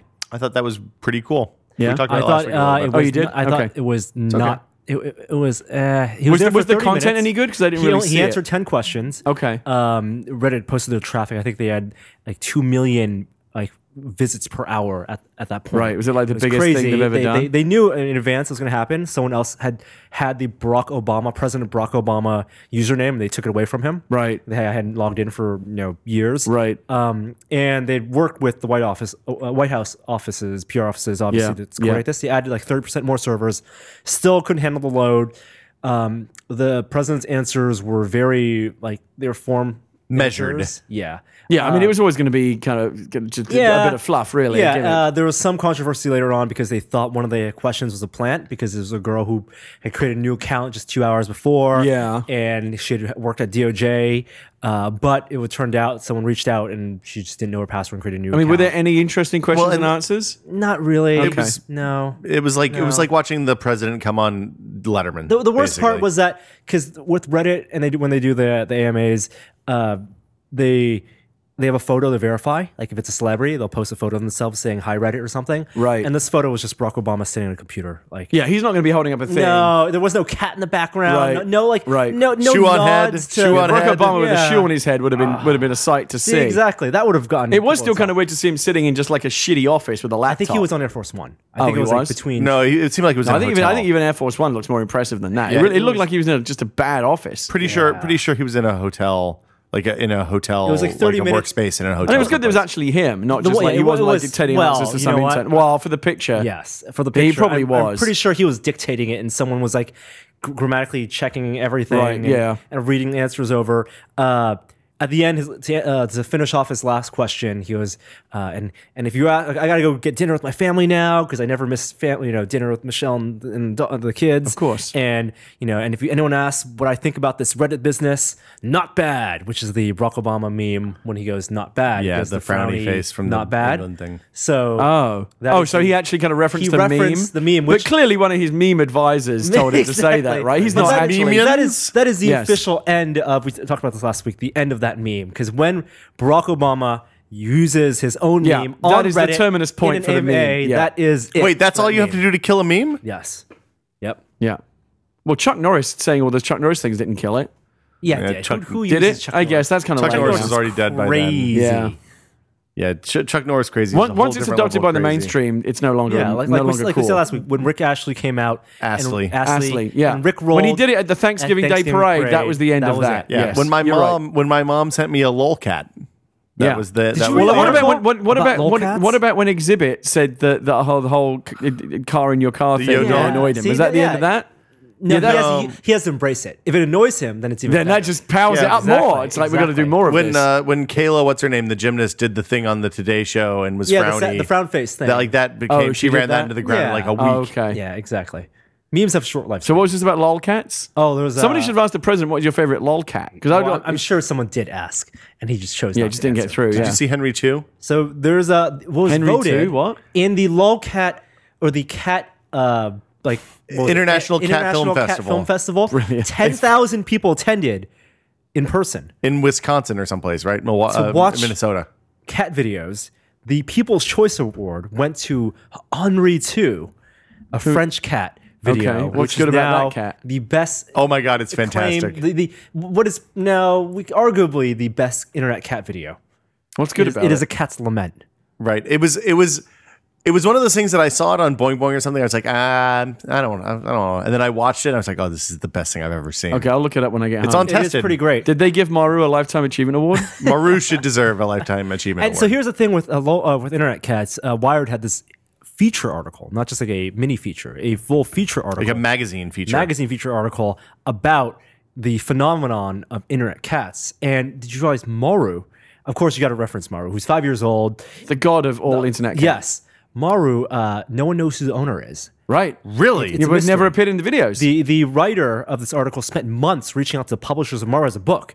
The U.S. publisher. Oh, is this the doesn't thing where know. it came from? Like, I can't get you Maru, but I can get you up and coming cats. Is that where that came from? Okay. And you can't. What? No. Logan was tweeting something about like some interview with like a cat talent manager. Oh no, they're. Or he was saying like, he's like, if you wanted Maru to be in your video, like, I can't get you Maru. No one can get you Maru, but I can get you some up and coming. fucking kidding me? Maru Some up and coming viral is video. more cat. reclusive. The Maru's owner is more reclusive than like J.D. Salinger. Wow. You But that can't- just makes it even more compelling. Oh is my you wanna God, know I've never even wanted more. to know anything more. Yeah. Like if you landed an interview with the Maru's owner, that would be the But you internet don't want sensation. an interview with Maru's owner. You want an interview with Maru. Right. A conversation with Maru. And also, I kind of don't want the illusion to be burst. Like, Right. it's And more interesting that it's apparently enigmatic. what the owner says is that they don't want to be in the spotlight because that could give Maru stage fright, and Maru needs to be in his environment. Right. Well, Maru is just kind of one a with prima the donna, it boxes. sounds like. But the article then went on to interview other famous cats. For example, whole culture- like Calvin No, there's this. or Hobbs, I guess. There is the was cat. a- I'm not aware of any. I can't name any other internet cats. It's all in Japan. They're all from Japan, and it went into this deep psychological analysis of why internet cats come from Japan. Like, what is it about Japanese culture, the anonymity? I didn't realize. Apart from Maru, I didn't realize it was a Japanese thing. There's so many, Massive, yeah. And there are these family of cats, a band of cats, and the owner made them sing a Christmas song. 2 million views on YouTube. They got signed to a label, a music label, and they went this whole thing where the executives went and met the owners and offered the cats fish, and the cats signed the contract with their paw. Wow. And the owners ate the fish. Fucking Japan. But is lolcats weird. is an American phenomenon. Yes, lolcats, and it went into this whole thing of the Well, psychology. the lolcats came from 4chan, didn't they? So it's not Yeah. necessarily an American phenomenon. 4chan is. It is. I think. Okay. I think a million years from now, when aliens, arrive and look over the ruins of our civilization, that they will identify this era in much the same way as we now look at ancient Egypt as like an age of cat worship. It's like, Yeah. why did they worship these creatures? Oh yeah, and a lot. We have look I at think the Time Magazine. gigabytes of data we found. Dog people. Time Magazine had this quote. analyzing lolcats and the cat phenomenon and saying we like cats because cat videos because it puts cats, otherwise a proud animal, in an uncompromising position where they are embarrassed in the privacy of their own home. Because cats are very proud. Cats have dignity. They Cats are do. the Frasers of the animal world. Yeah, but when left to their own devices, when no one's watching, right, and that's why some of the most when- amusing lolcat videos are things like where they try to jump and fall and things like that, and they're or embarrassed. when they're stuffed in their the burritos and the Or tubes stuck and in the stuff. ceiling, Yes. or because they are a noble creature. or they're just asking we like for a to see cats cheeseburger. humiliated, Yes. basically. The white idiot is. I also didn't asking realize for a that cheeseburger. in Japan and in Korea there are cat cafes, Cat phase. where you can pay per hour to pet cats, and the cats they have Twitter accounts. They're whore cats. But Maru doesn't really conform to that idea. Like Maru just does awesome stuff. Maru doesn't get embarrassed. No, but Maru is above doesn't all that. know that he's getting embarrassed. Maybe that's why if Maru ever met his fans, he would be shy. Morrow is the fucking Marlon Brando of cats. And it's amazing, isn't it, that Maru has no idea that he's famous. Where does no Boo idea. fit into this? Is Boo is a dog. Do we know where Boo's owners are? We don't Yeah, want to yeah, talk. Boo's owner sells that. I Yeah. dislike Okay. Boo. You don't like Boo? Yeah, and I'm usually I'm much more of a dog person than a cat person, but I don't like Boo's Boo. pretty cute, man. No. Even Chloe likes Boo. Okay, fair enough. I bet Huey likes Boo. Boo's a cats. boy, right? Boo is a boy, Okay. indeed. I tell you what, you know what you should get? You got to do this at some point. Okay. You mean Is- find Maru's owner? I I can know, do it. because I've been traveling a lot recently. I got a lot of these stories. You really got to get the most recent Sky Mall catalog and order some of that shit because they just don't fucking care anymore. Oh, like some of the shit yeah. they're coming up with now in Sky Mall is off the chain. For example, How about a solar powered Queen Elizabeth II and with companion corgi? really? Yeah. Solar powered? Yeah. What does it do? What does the power make it do? I think she does this. she jump out of an airplane? Her hand waves and the dog's head nods. And it's solar powered, so you put it Yeah. outside like a lawn gnome. Yeah. Yeah. Wow. What else did they have that was ridiculous? Well, they always have those kind of bad robotic head massagers. Oh, there's a giant great crossword. They have iPad waterproof skins you can put on. It has a great image of like a businessman in a business suit diving into the ocean, trying to protect his iPad from falling into the ocean. It's like I was looking at the picture, going like, what? I was trying to kind of reverse engineer this. Like, what is supposed to be going on here? Like somebody's playing frisbee with his iPad and he had to chase after like the it, go businessman along? went down to the beach in his business suit and someone grabbed his iPad and tossed it into the ocean and he leaps like a goalkeeper into the ocean trying to protect it because Yeah. he hasn't put this special skin on it. It's just the Sky Mall catalog is brilliant. How's the I cover? never get tired of reading it. Because it's as good as that Sky Mall catalog, which the cover was Santa Claus It's on an this airplane. guy. It's this beach business suit. That's guy. the cover. Yeah. Oh my goodness. Lead art. Because the cover, the one I love, is where they're on an airplane and Santa Claus is there because it's a Christmas Yes. issue. Yeah. And the kid in the airplane is reading the very issue of Sky Mall that you're holding in your Inception. hands. Wow. How many iterations down can you go? That's pretty amazing. Because in that you could see the other Sky Mall again. That always breaks my brain when I see that stuff. The only problem with the Virgin is that there's no Sky Mall. That is a True. problem. They think they it's have a perk. the seat They are back above store. it, Yeah. but it's not. That is a problem. But I do love the Sky Mall catalog. Every now and again, I get in danger when I see something. It's like, that's actually not half bad, and I almost want to order it You know, up. I love crossword puzzles. Why don't I get a wall-sized crossword puzzle? I did the latest. I did order a product off TV recently. Oh no. I got the old Brooklyn Lantern. What is the Brooklyn Lantern? Don't fish around for flashlights in the dark when you have a power cut because they never work and batteries are no good. But get this: it's like an old. Like an old lantern. like an old man wooden lantern? Yeah, like an old man, Is it like an LED old man lights, or is lantern, but it it has it's LED lights Oh my goodness. with a dimmer switch, and it's What? great. No, it's- I use it now for late night baby feedings, and somehow I got upsold into buying 3 of them because 3 of them showed up. We'll bring one over. We'll quick look at. So- I'll bring one over and you can do a quick. what do you I've mean? Still got it, I've got 2 still in the What do you box. mean somehow you got upsold? Do you not Well, so remember buying it? here's what they do. They say buy it now, only $12.99, and you go on the website and it says, "But are you sure you wouldn't like the super duper version, which is more expensive?" And you can add another one onto your order for only $10 more, and you can also get this and this. And by And the so time it's over, somehow- your $12.99 order has actually cost you like $80. Oh my goodness! But it is a very good thing to have around the house. It is or better you than. could just have a flashlight with good batteries. But it's better than the flashlight because you can just set it down and it lights up the whole room as opposed to like what do you do with a flashlight? point at the ceiling. And again, we use it because it has a dimmer switch, and the lowest setting is actually like really dim. It's perfect for middle of the night baby feedings where you want just enough light to see what you're doing, but not enough that it's bright in the room or Or you can know where the lights are in your house. But again, those lights are super bright. Oh, you don't have a dimmer? We do, but it's still, even the dimmest setting is pretty bright. Okay. So All right, Gary. look, I'm a fan. I'll bring. What was the last thing before that you bought on TV? Because I used to tempt myself watching late at night. I think it might have been the Organic frying pan. No. Which was pretty Don't buy decent. kitchenware. No, it was pretty good. Like the slap chop. Every time I go in the slap chop, we didn't buy a slap chop. I have bought so much crap off TV over the years, though. Those infomercials. I always felt I could be I always felt like I could be an infomercial actor. Well, because not the host, but the guy. I'd be very good as the host because they seem to like using British people for those hosts. Yeah, it's just an air of credibility. If you're going to be in an infomercial, you basically have to only be able to do 3 emotions. Frustration, disappointed, yeah, frustration at like frustrated with old-fashioned can openers, and you're like, oh, this stupid can opener. Like, can openers can hurt you. Oh, ow, my finger. You have to basically look like this product is the worst product ever, and like it's really dangerous and bad. Like, oh, I hate this product so much.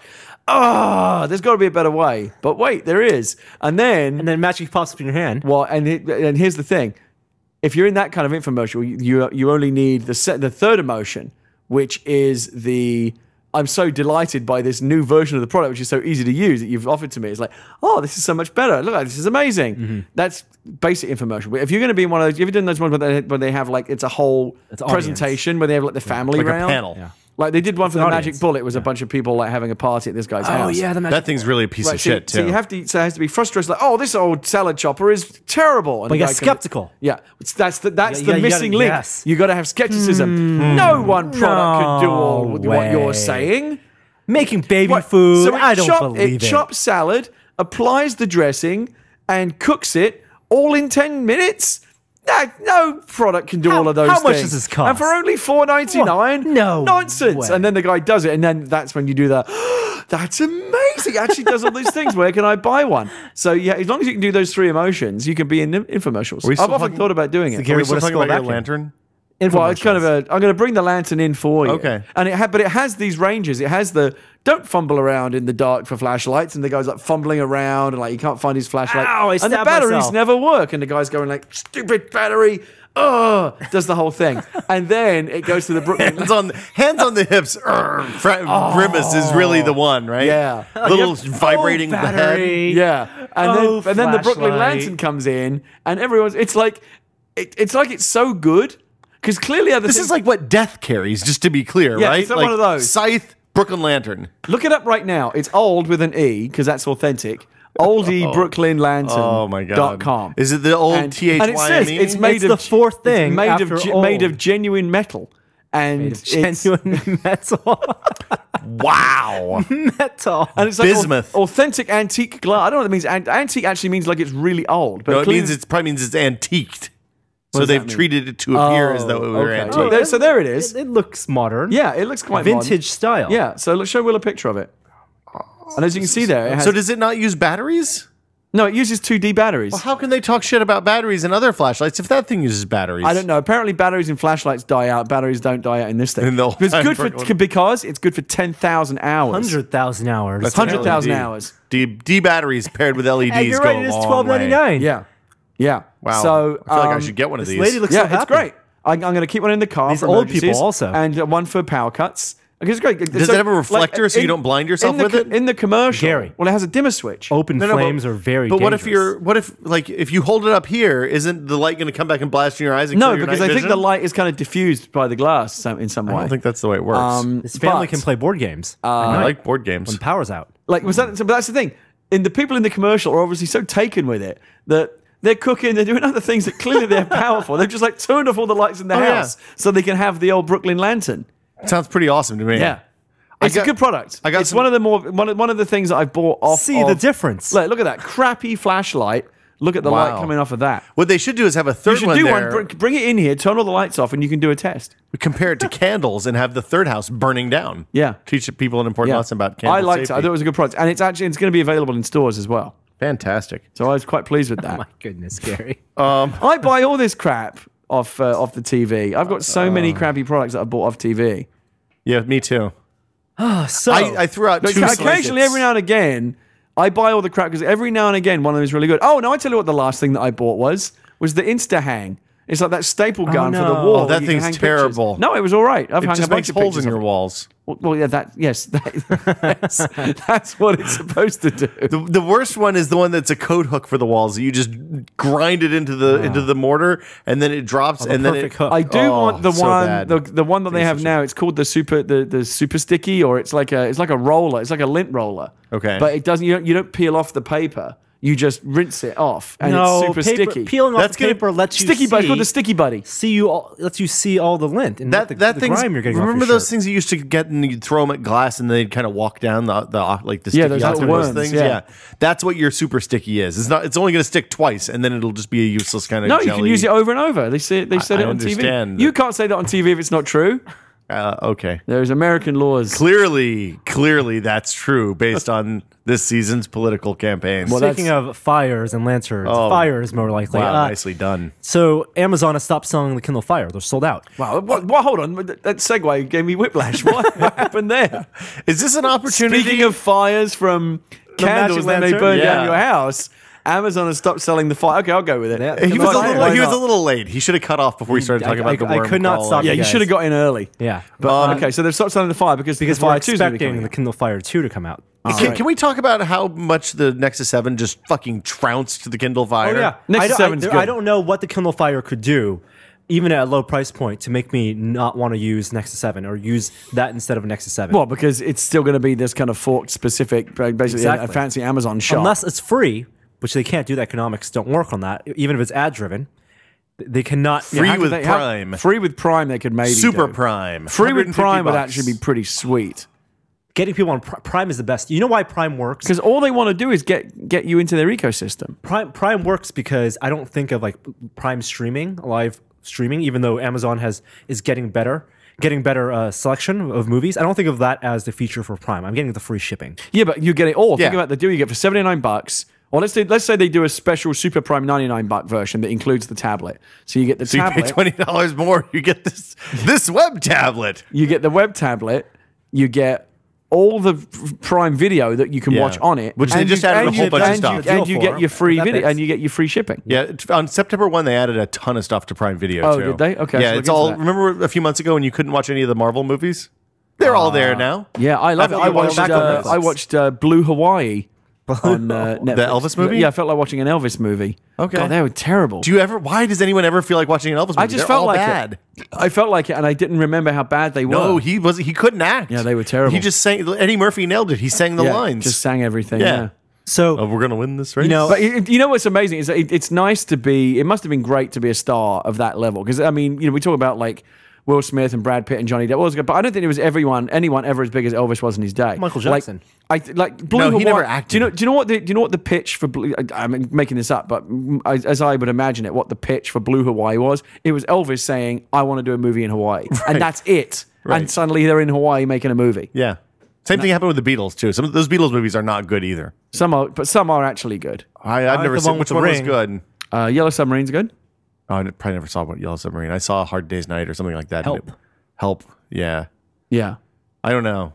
I can't imagine the going to Hawaii with Elvis to shoot a movie. see, here's the thing. Did they even go to Hawaii? Unlike Will Smith, Well, I mean, look at Ocean's 11. Elvis Ocean's 11 Is an ad for Vegas, Well, yeah. no, but the original one, Yeah. with Sammy Davis Jr. and Frank Sinatra and Dean Martin and those guys. the Rat Pack. The whole idea was that those guys would play the Vegas, their Vegas Rat Oh, yeah. Pack act in the casinos every night, and they needed something to do during the day, so they shot that movie during the day while they were in Vegas. That's how it got made. Fantastic. And same thing. Back then, musicians acted on the side, didn't give up their music, unlike Will Smith, who gave up his music to act because there's more money there. But some people try to do both. It's very difficult to do both. Like J-Lo is still, I guess, kind of doing both. J-Lo I don't think she's doing either, really. one movie. She's been She's in had several movies. Gina really likes that Wedding Planner movie. Yeah, Yeah. nothing wrong with that. No, I know. Oh my god. I just want to get that out there. She was good in that movie about Gia. The Soderbergh movie she was awesome in. The movie. Oh about, yeah, Out of Sight. Very Yeah. good. Very good movie. Out of Sight is very good. yeah. Yeah. That And now she's doing all these club bangers. I don't know what that means. Neither but do I'm I. Just moving it on. sounded like something that young Yeah. people say. So yeah, Kindle I Fire. thought I'd run it out there and see if it No, works. no. YOLO. Kindle Fire. What are they going to do? I don't think I hopefully improve the OS by a lot. But Better the question screen? the question is though, is the whole concept of it fundamentally flawed going up against fully featured tablets? No, because I mean, I think that they can make a price is- product that there are people that are really comfortable inside that ecosystem. It's for them. No, I think that's right. I think it's good. Like we've always said before that tablets are essentially consumption devices. With Surface and going forward, they don't may think turn we've into ever more always productivity said that. devices. What, the tablet? You've never heard that said? No, people have said that, but I don't think we've said that. I've said it. I've said it. You just Okay. haven't said it because you were always the contrarian. That's true. The fact that you haven't said it just makes it more true. Yeah, absolutely. But they are primarily consumption devices, Wait, what? and the Kindle Fire is always like just an even more tightly focused consumption device. Yeah. I having that Consume Nexus harder. 7 for months now, I use it more than my iPad. You're using your iPad right now. I know, because I'm charging. The I Nexus would have 7 bought one. home. I would have bought one already by now if I wasn't waiting to see what the iPad Mini will be like. Gmail, Gtalk. If you're using Google services, I do use Google they're services. So much better. On Well, and having real Nexus Chrome. 7. I don't use Gtalk, but I do use Gmail. There And is I no use- Gtalk on iOS. and I use Google Drive. Real Chrome. Real Chrome is all that matters. Yeah, browser, device browser tab syncing. Yeah, I like it. I like the Google. Of course, you system. can use Real Chrome on iPad now. I've been doing that lately too. So 4K TVs versus 4K monitors, or do you want to talk about Fire more? we don't want to. I don't want to talk But we don't know anything about it other than Yeah, the they'll have fact an that event. they've suspended the first one probably means the new one's coming soon. And doesn't Amazon actually have a dated event coming up very soon? New York sometime, I think. Yeah. I can't remember. Yeah, So it may they're just be a clear- rumor. No, the invites went out. It was Okay. Amazon saying we are going to announce something here. Excellent. Don't you run a tech site? You're supposed to know this stuff. Science, tech, and art. Okay. 4K TVs. This CES, I think we're going to see so many 4K TVs. I think. What end of next resolution year, is a 4K TV, Norm? 3,860 by 2560. So it's really 3.8K. It's close enough to 4K. Because we're using horizontal lines all of a Yes. sudden. So Yeah. what we currently have are 1K TVs. 1.9. So when are these actually going to be in stores? 1.1K. And by holiday stores, season. I mean the internet. this holiday season. But isn't that way too early? Like we're just now getting comfortable with Blu-ray and 3D and the current wave of technology It's and true. high def. It's true. That's why. And where's the content going to come from? the content will be first upconverted stuff, and then there will be some dedicated 4K stuff. It's not going to be over satellite or cable. I will not be adopting any. I of this will not stuff be buying a early. 4K TV this year. No. But That would be madness. if there was a 4K computer monitor, Now, I would be on that in a heartbeat. Did you read the story? Yeah, I would buy a 4K no, although I computer mean, monitor. I've seen rumor, and I don't think this is going to happen anytime soon. But there were rumors that one of the reasons why the new iMacs are taking a long time to refresh is that they'll have those super high def, quote unquote, Retina displays, which would be in the 4K region Would for a be display would that be large. exactly that think- 4K resolution using the there's- same pixel density. But there's no way the economics of that makes I thought sense. Why that not? Why not? I thought that was Because refuted. the biggest Retina screen right now is what, 15 inches? Right, but that's at Yeah. So it'd be a huge jump. But the pixel density is much higher on that the 15-inch on the MacBook Pro Retina. We're talking about a 27 because you sit further away, and Retina again. So it wouldn't have to be as high. It wouldn't have to be as high. Okay. Someone Retina did the means math. whatever it needs to mean, Gary. Exactly. Retina just Well- means that at whatever Apple thinks is normal viewing distance, you cannot see the pixels. I'm still rocking a 2009 iMac, and it's starting to show its age, and I'm so ready. And Leah really wants to upgrade her computer as well. So we're both like sitting here with our credit cards going, Apple, where are the iMacs? So you know when the new Apple, when the iPhone 5 rumors came out, the screen, the 1136 by 640, which most people think is the resolution of the new screen, right? The reason that makes sense is because it's the same pixel density as the iPhone 4S, Okay. and they just added more pixels, so just recutting the LCD Right. panels. Right. 'Cause that's the way you make big sheets of LCD. Right, and It's you not cut like them they to come. size. Yeah, they don't come out as 3.5 inch. They come out as a big one, and then you cut them down. And as long as your sheets have, are fabbed in a way Not that that you many don't dead have dead pixels. pixels, you can cut more. right. Someone did the math, and based on the pixel density of the iPhone 3GS, which is what people assume the new iPad Mini will be using, that same screen, but cut to 7.85 inches. If you cut that up to 27 inches, at 27 inches, you get a 4K screen. Now, of course, again, and then the other issue, of course, is you would need very, very powerful GPU to drive a native resolution of that scale. You can do that. Well, only desktops, no problem. Games are a problem. Yeah, games would be a problem, and they'd use fancy. Well, and also for scaling. other things that would be attractive to people that would want that Video kind of screen. rendering and Well, all that. if you Video could run rendering, aperture. the Final current Cut. GPUs, Yeah, could do but- multi-monitors. Notebook GPUs, no problem. Yeah, no problem. It's Okay. just like you can do two 1920 by 1080 1200 monitors. I think the larger issue is that the desktop chipsets for Ivy Bridge aren't done yet.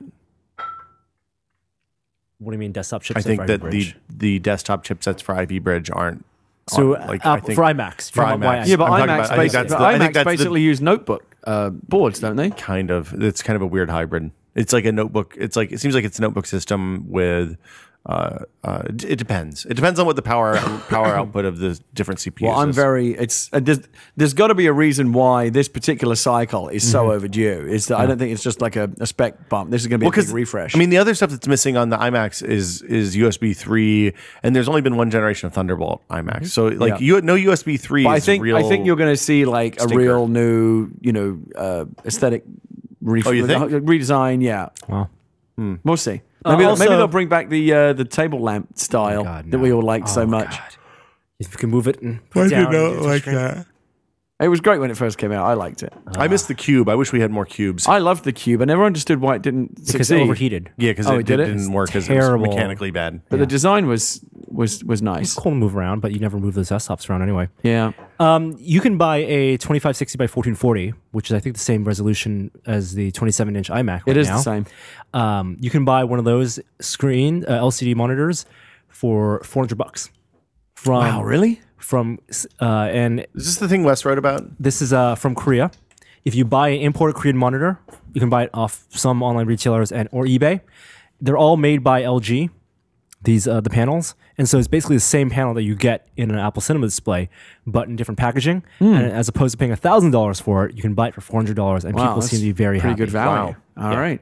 Wes has actually bought one, so when it comes in, I'm going to go check it out. Yeah, I'd like to see that. Let's see. Next thing on the list, the Enterprise D restoration project. I don't know what this is. A group of people, Star Trek fans, obviously, wanted to rebuild the Enterprise bridge, and so they bought the bridge that was left over, one of the bridges that was left over from Star Trek The Experience. Not the show, but from the theme park. the show attraction. one. Wow, really? The show bridge was destroyed on purpose Right. for generations. And at the my end of guess is that generations. my guess is that the attraction bridge was actually better quality than the show. Probably 'Cause had it to has be to stand because- up to real eye scrutiny, not just. But also, not only was it TVs. better quality, but it was also different because they had to make room for the exit signs and the LCD, the monitors behind. Right. So it's definitely different, and the sizing was different. It was Right. bigger than on the show because on the show it actually looks bigger on screen when the set was actually kind of small. Yeah. A group of friends bought some of the leftover parts, and they are trying all the seats. Where did they find these parts? All of them went to a mall developer. Okay. Who wanted to rebuild Star Trek The Experience, but has not been able to do so because Right. of Mm-hmm. permits from Right. Vegas. And so they bought it, and they have started a project. They're going to do this Kickstarter, and I'm talking to one of them next week, and they are going to try to rebuild. And do they have all of it? They have many of the pieces. And where would they put it? And what would they do with it? Have you seen Galaxy Quest? Yes. I would think they would build it in a warehouse or build in someone's home and then reenact Star Trek. Charge admission, or like would this be open to the public? I don't know if it'd be open to the public. I hope so. I looked at next generation captain's chairs plans the other day on the internet. It is not a difficult chair to build, but there are not that many plans out there. So like that, the TNG furniture doesn't look like it would be particularly difficult to build if you're good. TNG with furniture was bent very plywood. was very 90s. It was 90s future though, not 90s. Kind of reminds me when Kramer found the old Merv Griffin show sets in a dumpster and rebuilt the Merv Griffin show in his apartment. That was a pretty cool. great Remember episode. That? Yeah. Yeah. Couple other things. Today, I think, or yesterday actually, was the 35th anniversary of the Voyager 1 launch. The 35th anniversary of the Voyager 2 launch was back in August. Which is the one that has the plaque on it and the music both do. records. Oh, they both do? They Okay. both do. So they're both on the edge of the solar system now, in two wildly different directions. I can't remember. I always get them mixed up, but one went to Jupiter and they did the gravitational slingshot and then shot out to the outer edges of the solar system. They've been going for 35 years and they're billions of miles away and they are not outside of the solar system Yeah, yet. they're still not even close the to farthest No, they're man-made- close. the man-made objects that we've sent out. Right. But the crazy thing about it is they don't know when they're going to leave the solar system. All they have there's a couple of instruments that are still operating. They're the longest running probes that we have existent that are still functioning. Yeah. And basically, there's some guys that check in every once in a while and see, okay, they're still reporting back. Has the solar wind thing? Well, they stopped receiving solar wind a while ago. Stopped detecting solar wind a while ago, but they're still in like it's called the helio sheath or the. So do they get heliopause. any kind of telemetry from these things, or are they just like guessing where they are? No. They can talk to them. They can turn things on and off. I mean, there's limited power because even though they were using a nuclear. Let's see, Voyager was running a nuclear reactor, but it's not a reactor. But like, it's like a any thing. signal they get back, like how old is it by the time it gets back here? Probably 14 hours or something like that. I would have thought it was even more than that. No. Speed of light. Yeah. I guess. I can't remember the exact number, but there's a fantastic Radiolab episode about Voyager. So you should go to radiolab.org Yeah, I find it very and interesting. listen to it. Although It's really good. after having seen Battleship on my plane ride back, Why did you I'm do now that? very nervous about the idea of sending signals and things out into outer space. We're sending signals. We've only been sending signals for like 100 years. 1930. We've only had the capability to send the radio signals powerful enough to break our atmosphere. But I just think the whole idea is foolish now because it seems like the aliens would come and get us. They wouldn't be friendly aliens. Because clearly the people who made a movie based on a board game have a firm grasp of the science of interstellar. More than you've done. Well, Carl Sagan.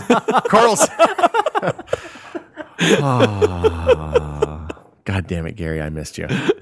Well, I tell you something. Battleship succeeded as a movie for me because one of the rules that they tell you about movie making is that you should be able to watch a movie with the sound turned off and still follow it and still understand basically what happened. Yeah. And that happened in both of the movies that I saw on my trip. On the Delta Air flight out, it was this Nicholas Sparks movie called The Lucky One, starring God. Zac Efron, and I was able to follow it. The whole thing? Because I'm facial like, it's on, and I'm not really going to watch it. I'm not going to commit to plugging in my headphones, but it's on, and you can't really not look at it because it's right in front of you. Yeah, and it's like, and things are moving on a screen, so it's like anything can be on. It's a Nicholas Sparks movie. You know what's going to happen. I followed it. I was able to understand exactly what was going on, and the same was also true of Battleship. At some point, I could still you didn't have follow the it. sound on? Then the sound was not on. I would have to plug in my headphones. Were you compelled at any point in either of those movies to plug in your headphones? No. The only question, Because I felt like I was doing fine just by visuals alone. the only question make up I your have own about dialogue? Battleship was,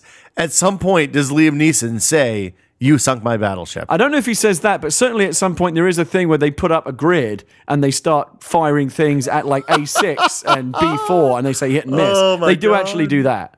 And the things, the projectiles that the terrible. aliens fire look like the pegs that stick yeah. into the plastic ships. Yeah. So, they were faithful to the source material. Is that Candyland movie still happening? I think what happened was after Battleship did not do well, I think that whole Hasbro deal just went away. They were like, let's not do this again, guys. This was a good idea. Yeah, because they were going to do Candyland, and then they were going to do Ouija board because Hasbro owns that. Like, Well, I could see a Ouija that's like a board. They were going to do Jumanji Monopoly, style like all this movie. stuff went away. Monopoly was Sam Raimi. I think it was Ridley Scott. Oh, at Ridley one Scott. point. I'm sorry. Yeah. Yeah, Fuck me. yeah. Yeah. Ridley What Scott's is wrong Monopoly. with this world? It was going to be I his think- Wall Street. I think to be fair, actually, it didn't seem to me, and again, I would have to, I guess, turn the sound on to really know. But it didn't seem to me that Battleship was, as Hollywood popcorn standards go, it didn't strike me as a bad movie. I think that you didn't get the wubs. but no I, sound. But I think that because it was the what the wub wubs. It's a dubstep. Oh, they had soundtrack. wubs in movie it. was- Oh, I didn't know that. all wubs. Yeah. Probably for the best then. You really saved. You dodged a bullet by not plugging in those headphones. Yeah, maybe so. But I think because it was based on a board game, that's the lens that it got viewed through. And people said, well, this is inherently dumb. But like, if it had just been released as like naval alien fighter dudes original movie, Yeah. it probably would have got slightly Gun better meets scores. ID. You mean stealth? Yes. Yes. Let's talk about what we've been testing, guys.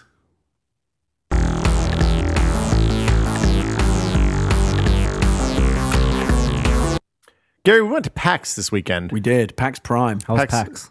PAX is always awesome. Why didn't you go this year? I'm going on a bunch of trips. I didn't want to spend the money. Oh, but it's PAX. It's one of the great events I've in our been to calendar. PAX. We love it. I get sick every time. I only got to go for one day. You packed a lot of PAX into one day, though. Well, we did, and what happened was because we were traveling with the baby, and also because I needed to, I had a prior commitment to go to this other thing in Hawaii that was right. At one point, I didn't know if I was going to be able to do both, so I managed to find a way to kind of juggle them. So we got into Hawaii. We got into Seattle Wednesday? 2 days early. We got in Yeah. Wednesday night. So, because we wanted to make sure the baby could settle, and we didn't know what traveling. As it turned out, traveling the baby was actually pretty good. But we had all of Thursday free, and PAX Dev is going on during that time. But fuck PAX Dev. I don't want to do That's serious business. Yeah, you're a developer now. That's for well, I am, but it's for serious people. Okay. Was PAX 4 days this year?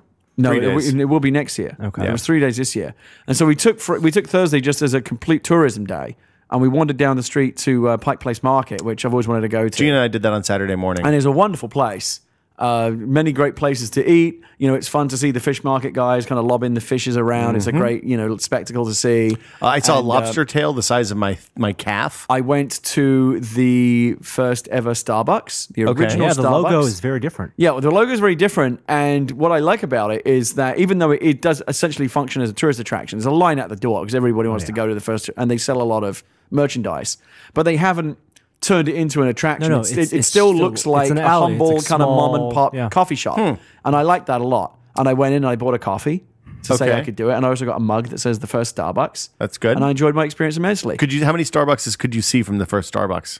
Well, there's another one down the street. Once you get into that historic kind of area, they all have that old-fashioned signage. Oh, okay. And I saw one that had the old brown signage, and I'm like, but it was a big one. I was like, that doesn't seem like it was the first one. Two-tailed mermaid. Yeah, so I went further down the street and I found the actual real one. And I got a lot of recommendations for where to eat. Where did people send you there? So we found a place on the way down there called Cupcake Royale, which was a fantastic cupcake place. I like where and this it was is going. very Portlandia. You would have loved it. It was really could have been in a Portlandia sketch. Like 5 different kinds of vegan cupcakes? Incredible kinds of ice cream. They had this fantastic banana fudge ice cream that was Here's a carrot amazing cake right now. And they had these really amazing lavender cupcakes and raspberry lemonade cupcakes. I had Is that a raspberry cupcake with lemonade icing? Yeah, kinda. And tiramisu cupcakes. Just I'm out. really, really good cupcakes. And I had a cup of coffee and we enjoyed the cupcakes and had some free samples of ice cream and it was really, really good stuff. And then went a few more blocks down, first Starbucks. So the number one place two places that got recommended the most. One was a place called Pierogi where they do pierogies. Didn't get to go there.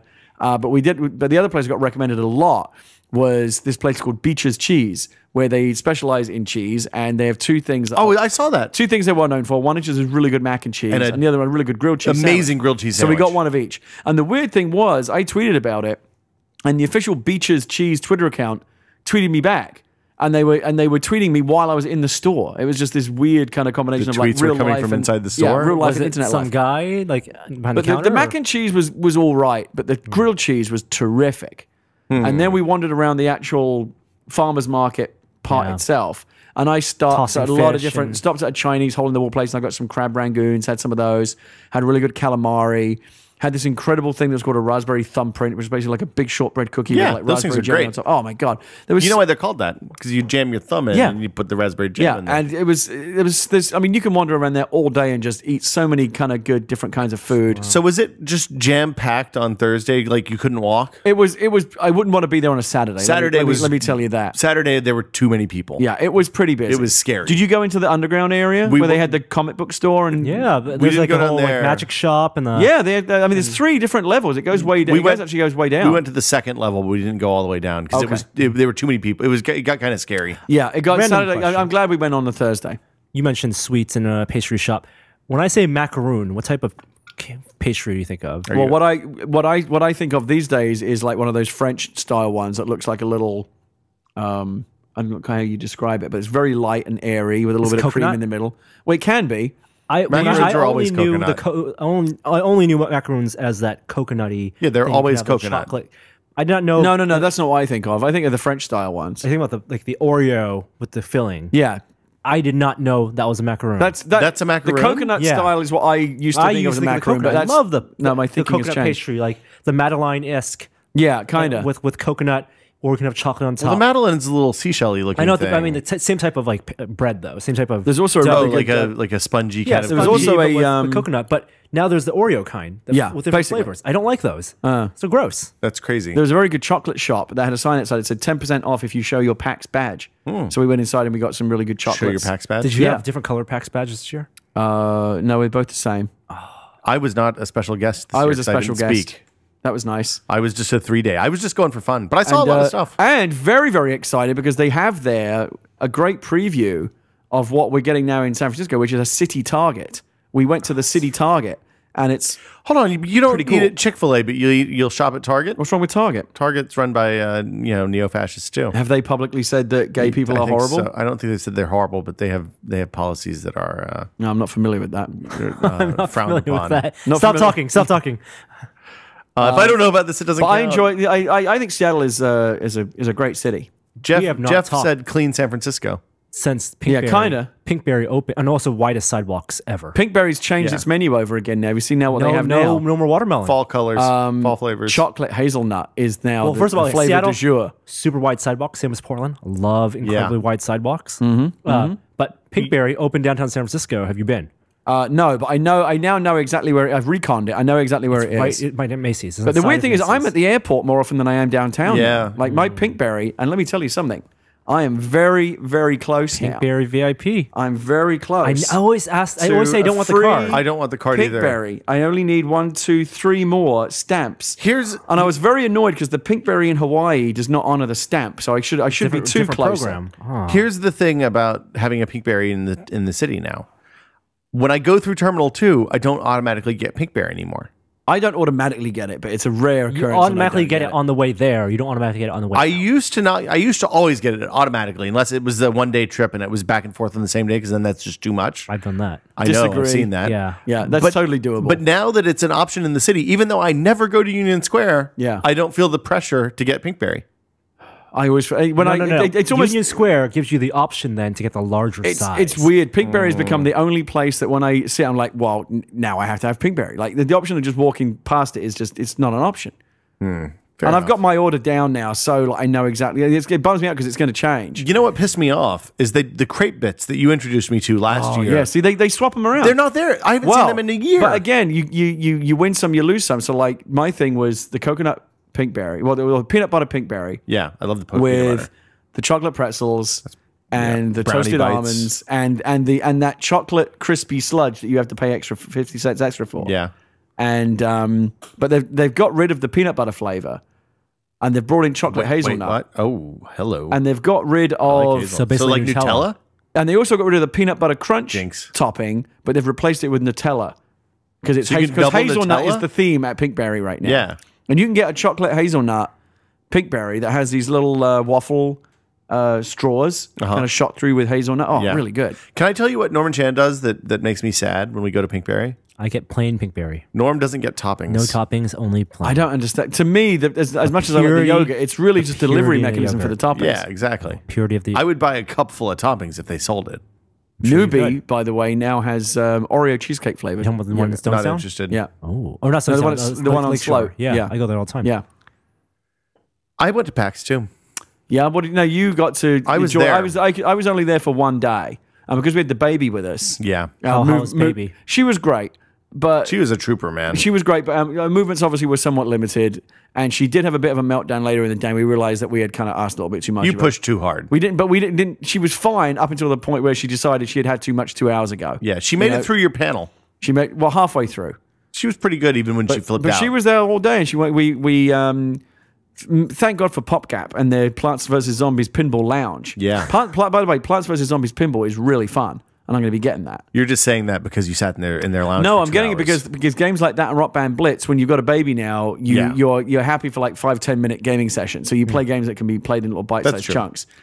So I enjoyed Plants vs Zombies Pinball, but even more than that, I enjoyed their very relaxing armchairs where they kindly let us sit down and kind of relax with the baby, and Jeff Thanks, came Jeff. over and talked to us. So we did that for a bit. We've locked him for Oktobercast now. By the way, he's in. Perfect. Good. And I think maybe the Idle Thumbs guys and all kinds of We special did guests. we did some Oktobercast deals. talking. Did some yeah, wheeling and we got dealing. some real stuff happening. Yeah. So yeah, No we da- walked no around. date some, announced. we walked. We need to somewhere figure around. out those dates because we got have the the dates. dates. You already have Well, them. what is it? You put them in your we calendar. just don't have it announced yet. We're you need announcing- to tell me because I'm not available every day in October. I gave you the dates weeks ago. Well, you need and to give them locked to me you. again. We will Okay. repeat them to you after. Okay. the podcast. Yes. We'll have an announcement. Let's say next week for the dates. All right. So what was your PAX like? I walked around with you on Friday. Yeah. I went and to you your came to panel. the Walking Dead Came to panel. the Walking Dead panel, which was a great. tremendous success. The enforcers told us that was the biggest panel of the day in that theater. Yeah, It was one of the bigger theaters. There was a huge line. It was a really. I thoroughly enjoyed the panel. Did it precede an Adventure Time panel? Actually, it preceded the God of War panel. But unlike Comic-Con, they don't let you stay there. They clear you out, and then they bring people into the empty room. So it was all Walking Dead people, and it was a good panel. And then for about an hour afterwards, we stood around and signed posters and chatted to people that enjoyed the games. It was great. It was good. So let's see. We walked around the show some. We saw the Indie Mega booth. Well, you weren't with me when we saw the Indie Mega booth. We saw the Indie Mega booth, which they moved it out of the upstairs ghetto that it was in last year. Right. And now it was on the main show floor in just like a kind of little nook with like 30 or 40 developers in there. Saw some really, really, really cool I didn't games. see any of the games that were like hyped up, like Antichamber, and there was a handful of games that were supposed to be really, really cool. That I didn't get to see any of those. So I saw Closure, which I thought was really neat. It's a 2D side-scrolling platformer, but the mechanic is if the light isn't on it, then it doesn't exist. Okay. So it's either black or white. The things that are physical are white when they're lit, and they disappear when they're black. So you have to manipulate the light in the world in order to traverse and have physicsy puzzles and stuff like that. I played like 2 levels, looked super fun. I mean, who knows when it's going to actually come out. Was that one of the PAX 10? I don't know if it was one of the PAX 10. Okay. I enjoyed Curse of Nordic Cove. We played that a little bit. The golf puzzler. It seemed like a very unpolished game, but I love games that do something different. And the idea of combining golf. It was real weird. And the occult. Yes. I had not seen that before. No. It's like you after you hold the ball and finish the hole, you get attacked by wraiths. Yeah. Demonic wraiths, and you have to beat them with your golf club. And then the second level is a puzzle level for no apparent reason. It was a very strange game, and I was kind of intrigued by it. Profoundly weird. Yeah. I played Quadrilateral Cowboy, which is a like Neuromancer 1981 set in Neuromancer world kind of steampunky, cyberpunky cyberpunk. hacking game where you have a deck, and like when you need to open a door or something, you take your deck, you put it down next to the door you need to open, then you hack the door, and there's terminal commands, and it was real weird and kind of awesome. Okay. And we got to play with the Wii U, which I had not done before. Oh yeah, I was kind of impressed at how easy it was. I mean, the Nintendo booth was busy, but it wasn't like at E3 where you have to wait 2 hours in line to play with the Wii U. No, I was in line for maybe 60 seconds, and then someone handed me a controller. And we got to play New Super Mario Brothers. I got to play it first with the regular controller as one of the 4 characters, and then with the touchscreen as the guy that was like dropping the little platforms for people. So the concept of the whole touchscreen thing was not in any way proven, but I did enjoy it. That was the weakest of the demos at E3. Of the Wii U demo. Because I mean, the thing is, I don't know what the hook is for the guy that's running the screen. It seems like it would be real boring unless those levels get dramatically harder later Wife on. duties. Yeah. But wifely duties. Yeah. But I almost think it's more fun to defend the people who are bad at the game with the screen than anyway. The thing that impressed me the most is actually kind of the least high concept element. Was it was such an amazing novelty to see Nintendo games in high definition. Yeah. It's like, wow, that's what I always dreamed of, is Mario in high def. It looks really good. It made me want to play Super Mario Galaxy 2 in high def. I hope they remaster those games. They will. They'll just have to pay for them. The last indie Mega Booth game I played that I really liked was Card Hunter. Okay. I think Tycho posted about it yesterday, but it was it's like a weird kind of like you fight, and when you win fights you collect the cards, and then it becomes like CCG, and it seemed really high concept and kind of unlike anything I'd ever seen before. And did you get to go to any? Did you go to any other panels or seminars? Or so I saw the Bombcast. How was that? It was fucking amazing. The Bombcast is at its best when either Jeff or Ryan get kind of unhinged. Yeah. And they were both both completely lost it by maybe 20 minutes in, probably. Like at one point, Jeff was standing up on the stage screaming about pennies and putting a plastic bag over his head. And Ryan discovered that his white mic was wireless. So we went back to harass the people who sat in the back row. They really have a unique energy, Giant Bomb. It's not like no other gaming website. Magical. Yeah. Magical. They had the Dave Langzung return from PAX East. Did they have John Drake on drums? No, they didn't do a band this year. They've moved beyond the band. Okay. But John Drake sat next to me, so I got to talk to Drake. Have you played much Rock Band Blitz? I have. I like it. It's fantastic. I didn't understand the concept at first, but now I think it's funny that for a gaming franchise that is basically built on these custom instruments, that probably the most fun version of it is the one that doesn't use them at all. Well, the thing about it is, at first I looked at it, I was like, oh, it's frequency or amplitude or what's the game on Steam, the indie game? The one with the trails. Audio Surf, thanks. Yeah. And then once you start playing it and you realize you're doing actually all 5 of the multi-track Well, the strategy of knowing when to change lanes is that's the people like High Score Warriors. There's so much strategy there for that. Yeah, and it's totally a leaderboard game. But have you hooked it to Facebook yet? Yeah, I think I haven't pressed the last button. You need to in the do process. that because then you can do challenges and stuff to each other. right. We need to do some challenges where we play songs back and forth. I'm not very good at it though. Neither am I. Okay. Like Ryan's on my list and he has scores in the 350,000. It's great if you've got a big Rock Band library. I mean, it brought everything over from like Lego Rock Band, everything but the Beatles, which obviously and Rock Band 3, its own separate thing. Oh yeah, it's fantastic. Rock Band 3, great library. No, but Rock Band 3 doesn't come over either. Oh, it doesn't. There's no export. So for how Rock does Band it 3. export? Oh, why not? Rock Band 3 doesn't export because they don't have a export license for those songs. God damn it! So how does it export? It takes the library on your hard drive. So when you say export Rock Band 2 songs to play in Rock Band 3, it'll just pick those up. Yeah, it's a very similar. Like I installed the game, and there's like you sit and watch a bar for like 5 minutes, and then all your songs are there. So you if don't you have to do anything. You have to sign into something, right? It's Xbox Live. Oh, Xbox Live. Okay. Yeah. So so anything that you have access to as part of your Xbox Live account. I went by the will be Harmonix there. booth hoping to get some Blitz mitts. They were out. They were all sold out, but they gave me Yeah. a slapwatch, Dance Central 3 I have a slapwatch instead. too. Yeah. Pope hurt me with my slapwatch. Yeah. Did you get to do any gaming? Any card gaming? I did. Board I gaming? played a lot of board games. Gene and I played a ton of board games. That's my favorite part of PAX. We didn't get to do that this year, but Well, it's hard with the baby, Yeah. I would think. yeah. And they PC Free Play, they changed it. oh, What? they did? It's they moved it because PC Free Play is my other favorite part. PC Free Play, they had esports tournaments. They made a whole stadium. fuck. and Oh, everything. gross. Yeah. Well, because they have these. I mean, Dota 2 was a big deal. They were invitational. That was International not a big part deal. of PAX. there were three separate esports tournaments Right. upstairs. League of Legends had a big tournament. Yeah. So but I did play board games. I went in. I don't recognize the term esports, by the way. I just don't. More on that later. I played Agricola with 4 people, which I'd never done before. Agricola is one of those like super scary, hardcore Yeah, that's German not- games. that's not for me. I've never tried to play it with you because I know you wouldn't cope well. I mean, just right from the title, I'm like, I don't even know what the fuck the title Well, means. Clearly, you have no interest in any clarity at all. It's a grim setting because you play a medieval farm holder, and like you have to start with a mud hut and build a farm over like 20 rounds or something like that. So it's a fixed length of time usually, Right. but it gets really crazy complex. There's a bunch of different ways to score points. Okay. It's a hardcore game, and it turns out I'm really phenomenally bad at Agricola. This is what I learned. I played with a dude who's a professional StarCraft player and coach, though. So that was fun. Then we played Carcassonne with Magazine from the forum moderator Magazine, which I'd never played a physical version of Carcassonne before. So that was interesting, and you kind of learn a little bit more about that, and scoring's a challenge. And then we played a game called Eminent Domain. Yeah, Lloyd brought this over. Lloyd brought it over ages ago.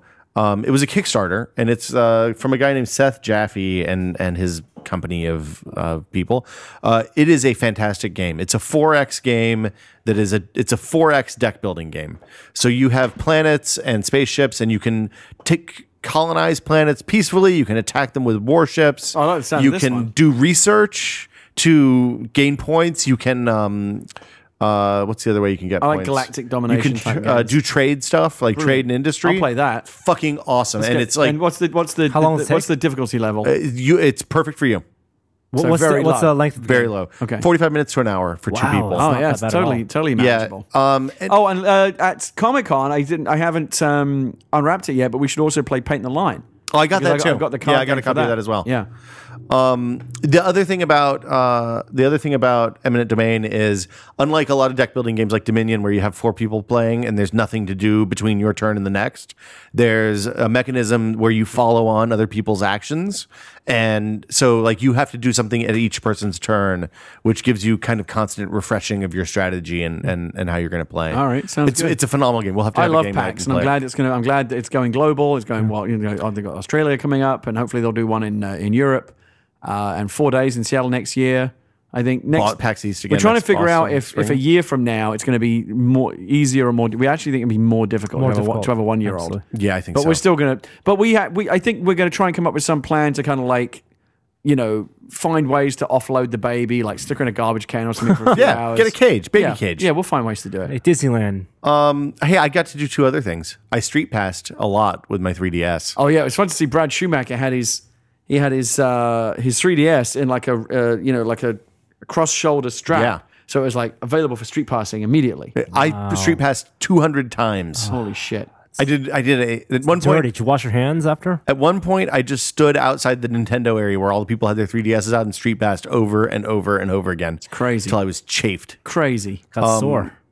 I washed my hands a lot. I had hand sanitizer I constantly. did that too. Yeah. They had Kleenex hand sanitizer set up all over the show, so you could hit that. Yeah. I little dispenser. coming back, the big adjustment has been not washing my hands every 20 minutes. Like it's like I feel like right we now, get used to it. I really need to wash my hands. I feel like they're dirty, Lady Macbeth. And then the other thing is I got to try on the Oculus VR, the VR headset. So how was it? So the version that they had was one of the early prototypes that you couldn't wear with glasses.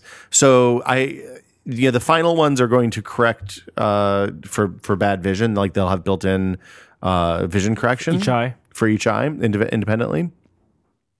Even having to kind of squint to see things in focus, awesome. It was really, really cool. The way it works is you strap it on like a pair of ski goggles just directly over your head.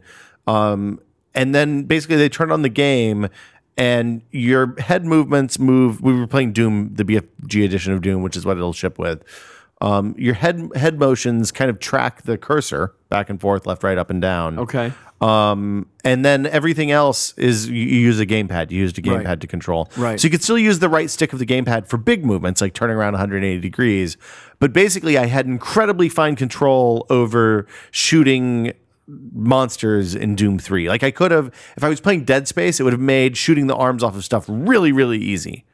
But the amazing thing about it wasn't any of that stuff. It's that it completely fills your field of vision. Like when you put it on, your eyeballs are resting to the point that my eyelashes touch the lenses, and everything I could see was game. So unlike Screen goggle though, I mean like ski goggles. Ski goggles. Yeah. So unlike say the Sony headset that we have, where you put it on, and it looks like you're looking at a pretty big screen 10 or 12 feet away.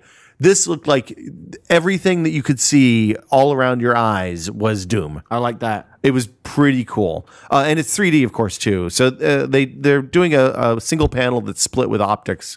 But the effect was really, really good, and I'm really looking forward to getting it at the end of this year. Trying it. I can't wait to try it. Well, we have one coming. Again, what we saw was the developer kit, which is lower resolution. They're saying that they're going to have a consumer version that's 1080p, a 1080p screen, late this year, late 2013. I'm all over or early it. I love 2014. it. I'm a believer. And they haven't announced more software partners. But I mean, I assume that Unreal and Unity. We are going to get close to that day where you walk into someone's house. You go home after work, and then the kids are all on the couch with their VR goggles. Oh yes, the dream. Don't have to look at anyone. No, never look at anyone again. Mom, she's proofs. Let's see. Anything else? What else? Oh my god. Good God, Norm. We quick looked at the MakerBot mixtape this morning. That'll be up next week. Norm, what do you think about the MakerBot mixtape? It's awfully hipster. It's a MP3 player that goes inside a printed cassette. We'll show you when the show's over, Gary. Okay. But basically, you print a cassette on your a thing that looks like a cassette on your MakerBot. They sell a little MP3 player kit that goes inside it. It's 2 gigs. It's not very big, but the idea is you can make a mixtape for friends and loved ones, which is a lost art because sharing playlists isn't the same as giving someone something physical. But it's not really a cassette. It just looks like a cassette. It's a cassette with an MP3 player inside. You plug your headphones into it. Okay. It's a cassette-shaped mold, like a cassette. Yes. Yeah. Exactly. Okay. Yeah. Yes. You can also download other designs and print like a heart-shaped Box. MP3 player. Okay. No, that's about Courtney Love. Yeah, or other things. All right. We did a trio of gadgets yesterday. I call them gadgets because for the most part they're single-serving devices. We tested one of those quirky power supplies that's bendy, so you can put big giant power bricks on it. Oh, you like a power squid? Not like a power squid because it's actually a surge protector. Because power squids don't do surge protection. Oh. They're just like port multipliers. Okay. This one is a surge protector and it bends, so you can put big power bricks on it. That's pretty much it. All right. The cordies, which I don't know if you've seen, but you know how when you put your phone on your nightstand and the cord falls down every night behind the nightstand, you have to bend over and pick it up. Mm-hmm. This stops that from happening. All right. And then the Gerber shard, which I don't have oh yeah, I do. It's this thing. It's to prevent you from wedging stuff with your keys. It's really good. It's $7. Wedging stuff? It's, you know, if you so you don't have to wedge stuff with your keys. yeah, so like you use your keys as tools to unscrew things and pry things open and stuff like that. The Gerber shard. That's what it does, and it's also a bottle opener. Okay. I bought this thing from Walgreens. It was $10. It's like it goes in the outlet.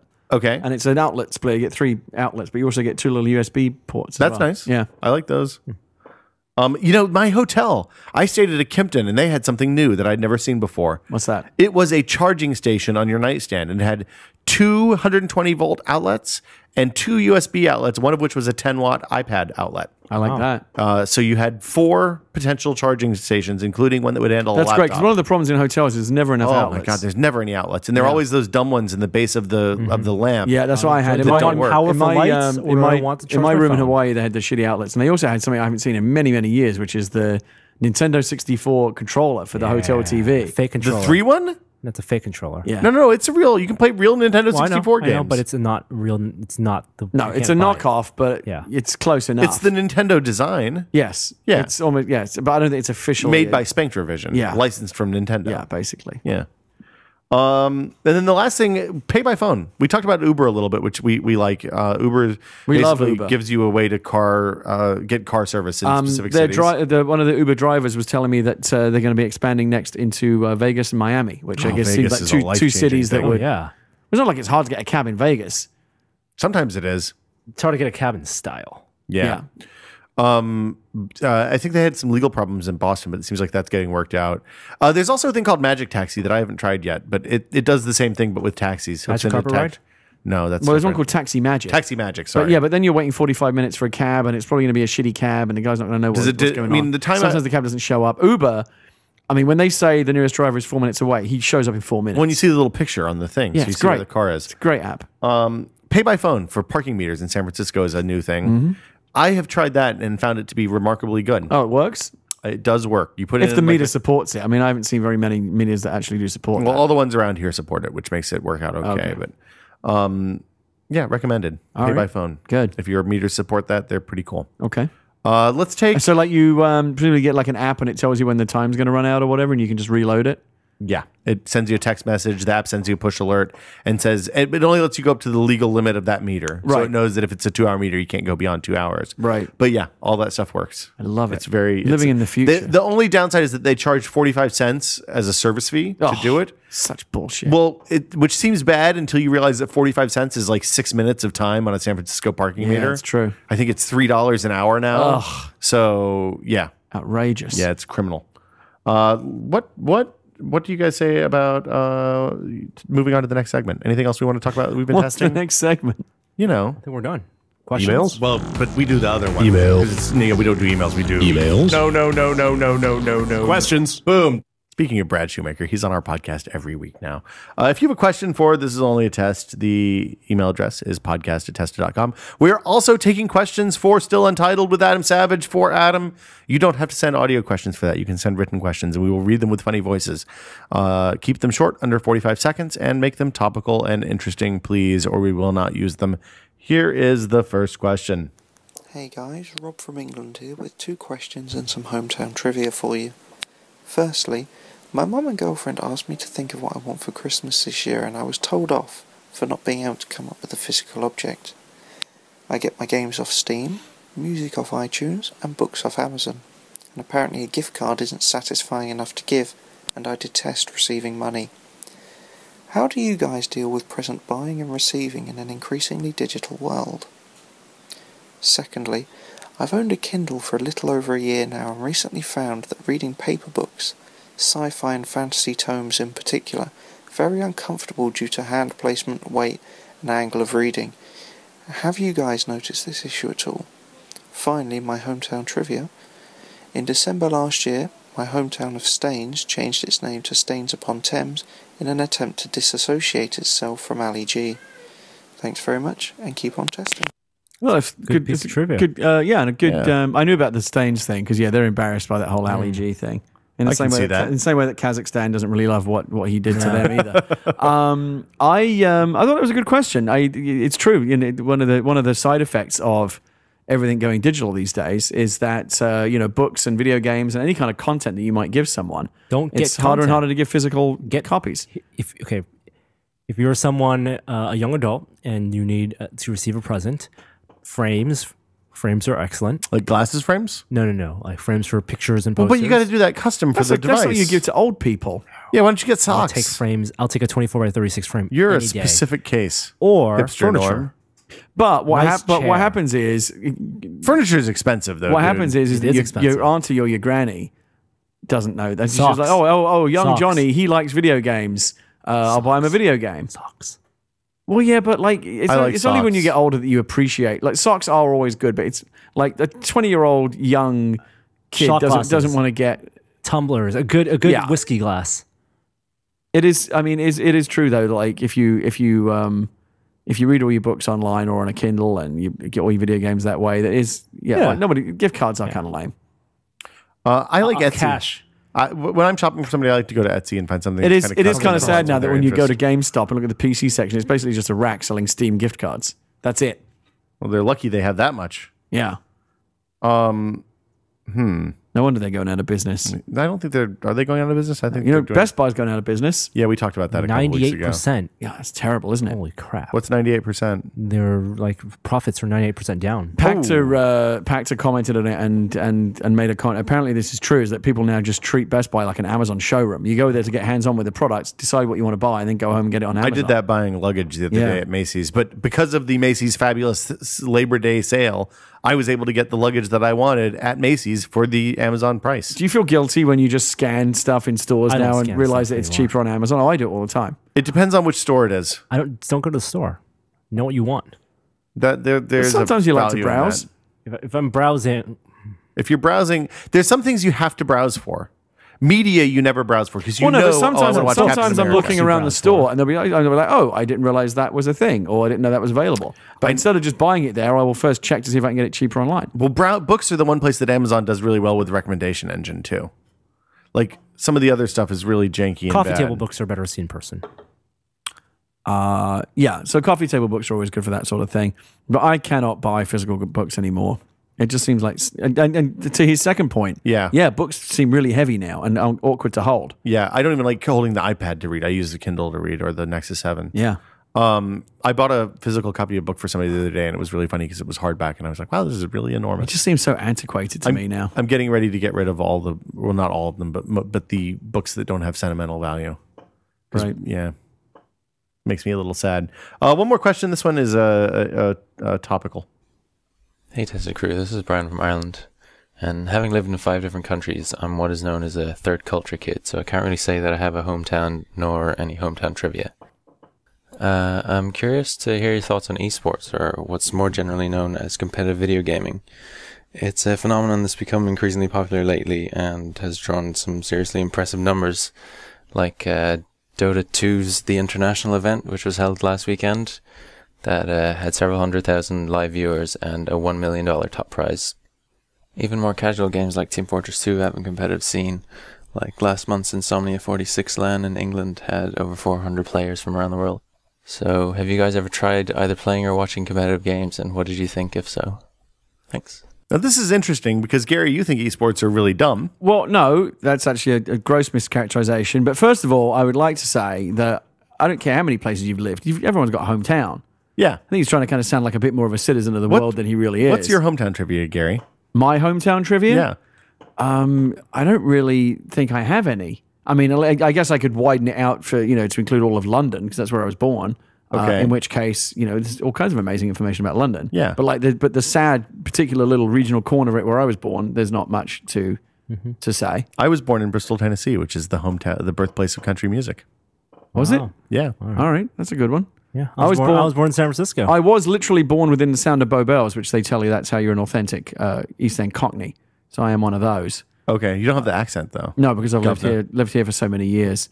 But did you sound like a chimney sweep? Yeah. I mean, when I grew up and when I go home, the accent comes back. It's just living here for so long has kind of buried it so deep down. It's very diluted. But when I go back, I sound like I want to hear Cockney Gary. I can't. The weird thing is, I can't even fake. I couldn't even fake it for you right now. That's the weird you have to thing. be surrounded it has to come by back. It has to come back family. organically. We'll Skype you in next time you go back to Do that. to You'd find it England, very yeah. interesting. It'd sound totally different. I don't think esports are dumb. I think that competitive gaming is totally legitimate, and I think it's great that gaming has become big enough that they can have these big money prizes and tournaments, and it's great. Oh, you just don't like the term.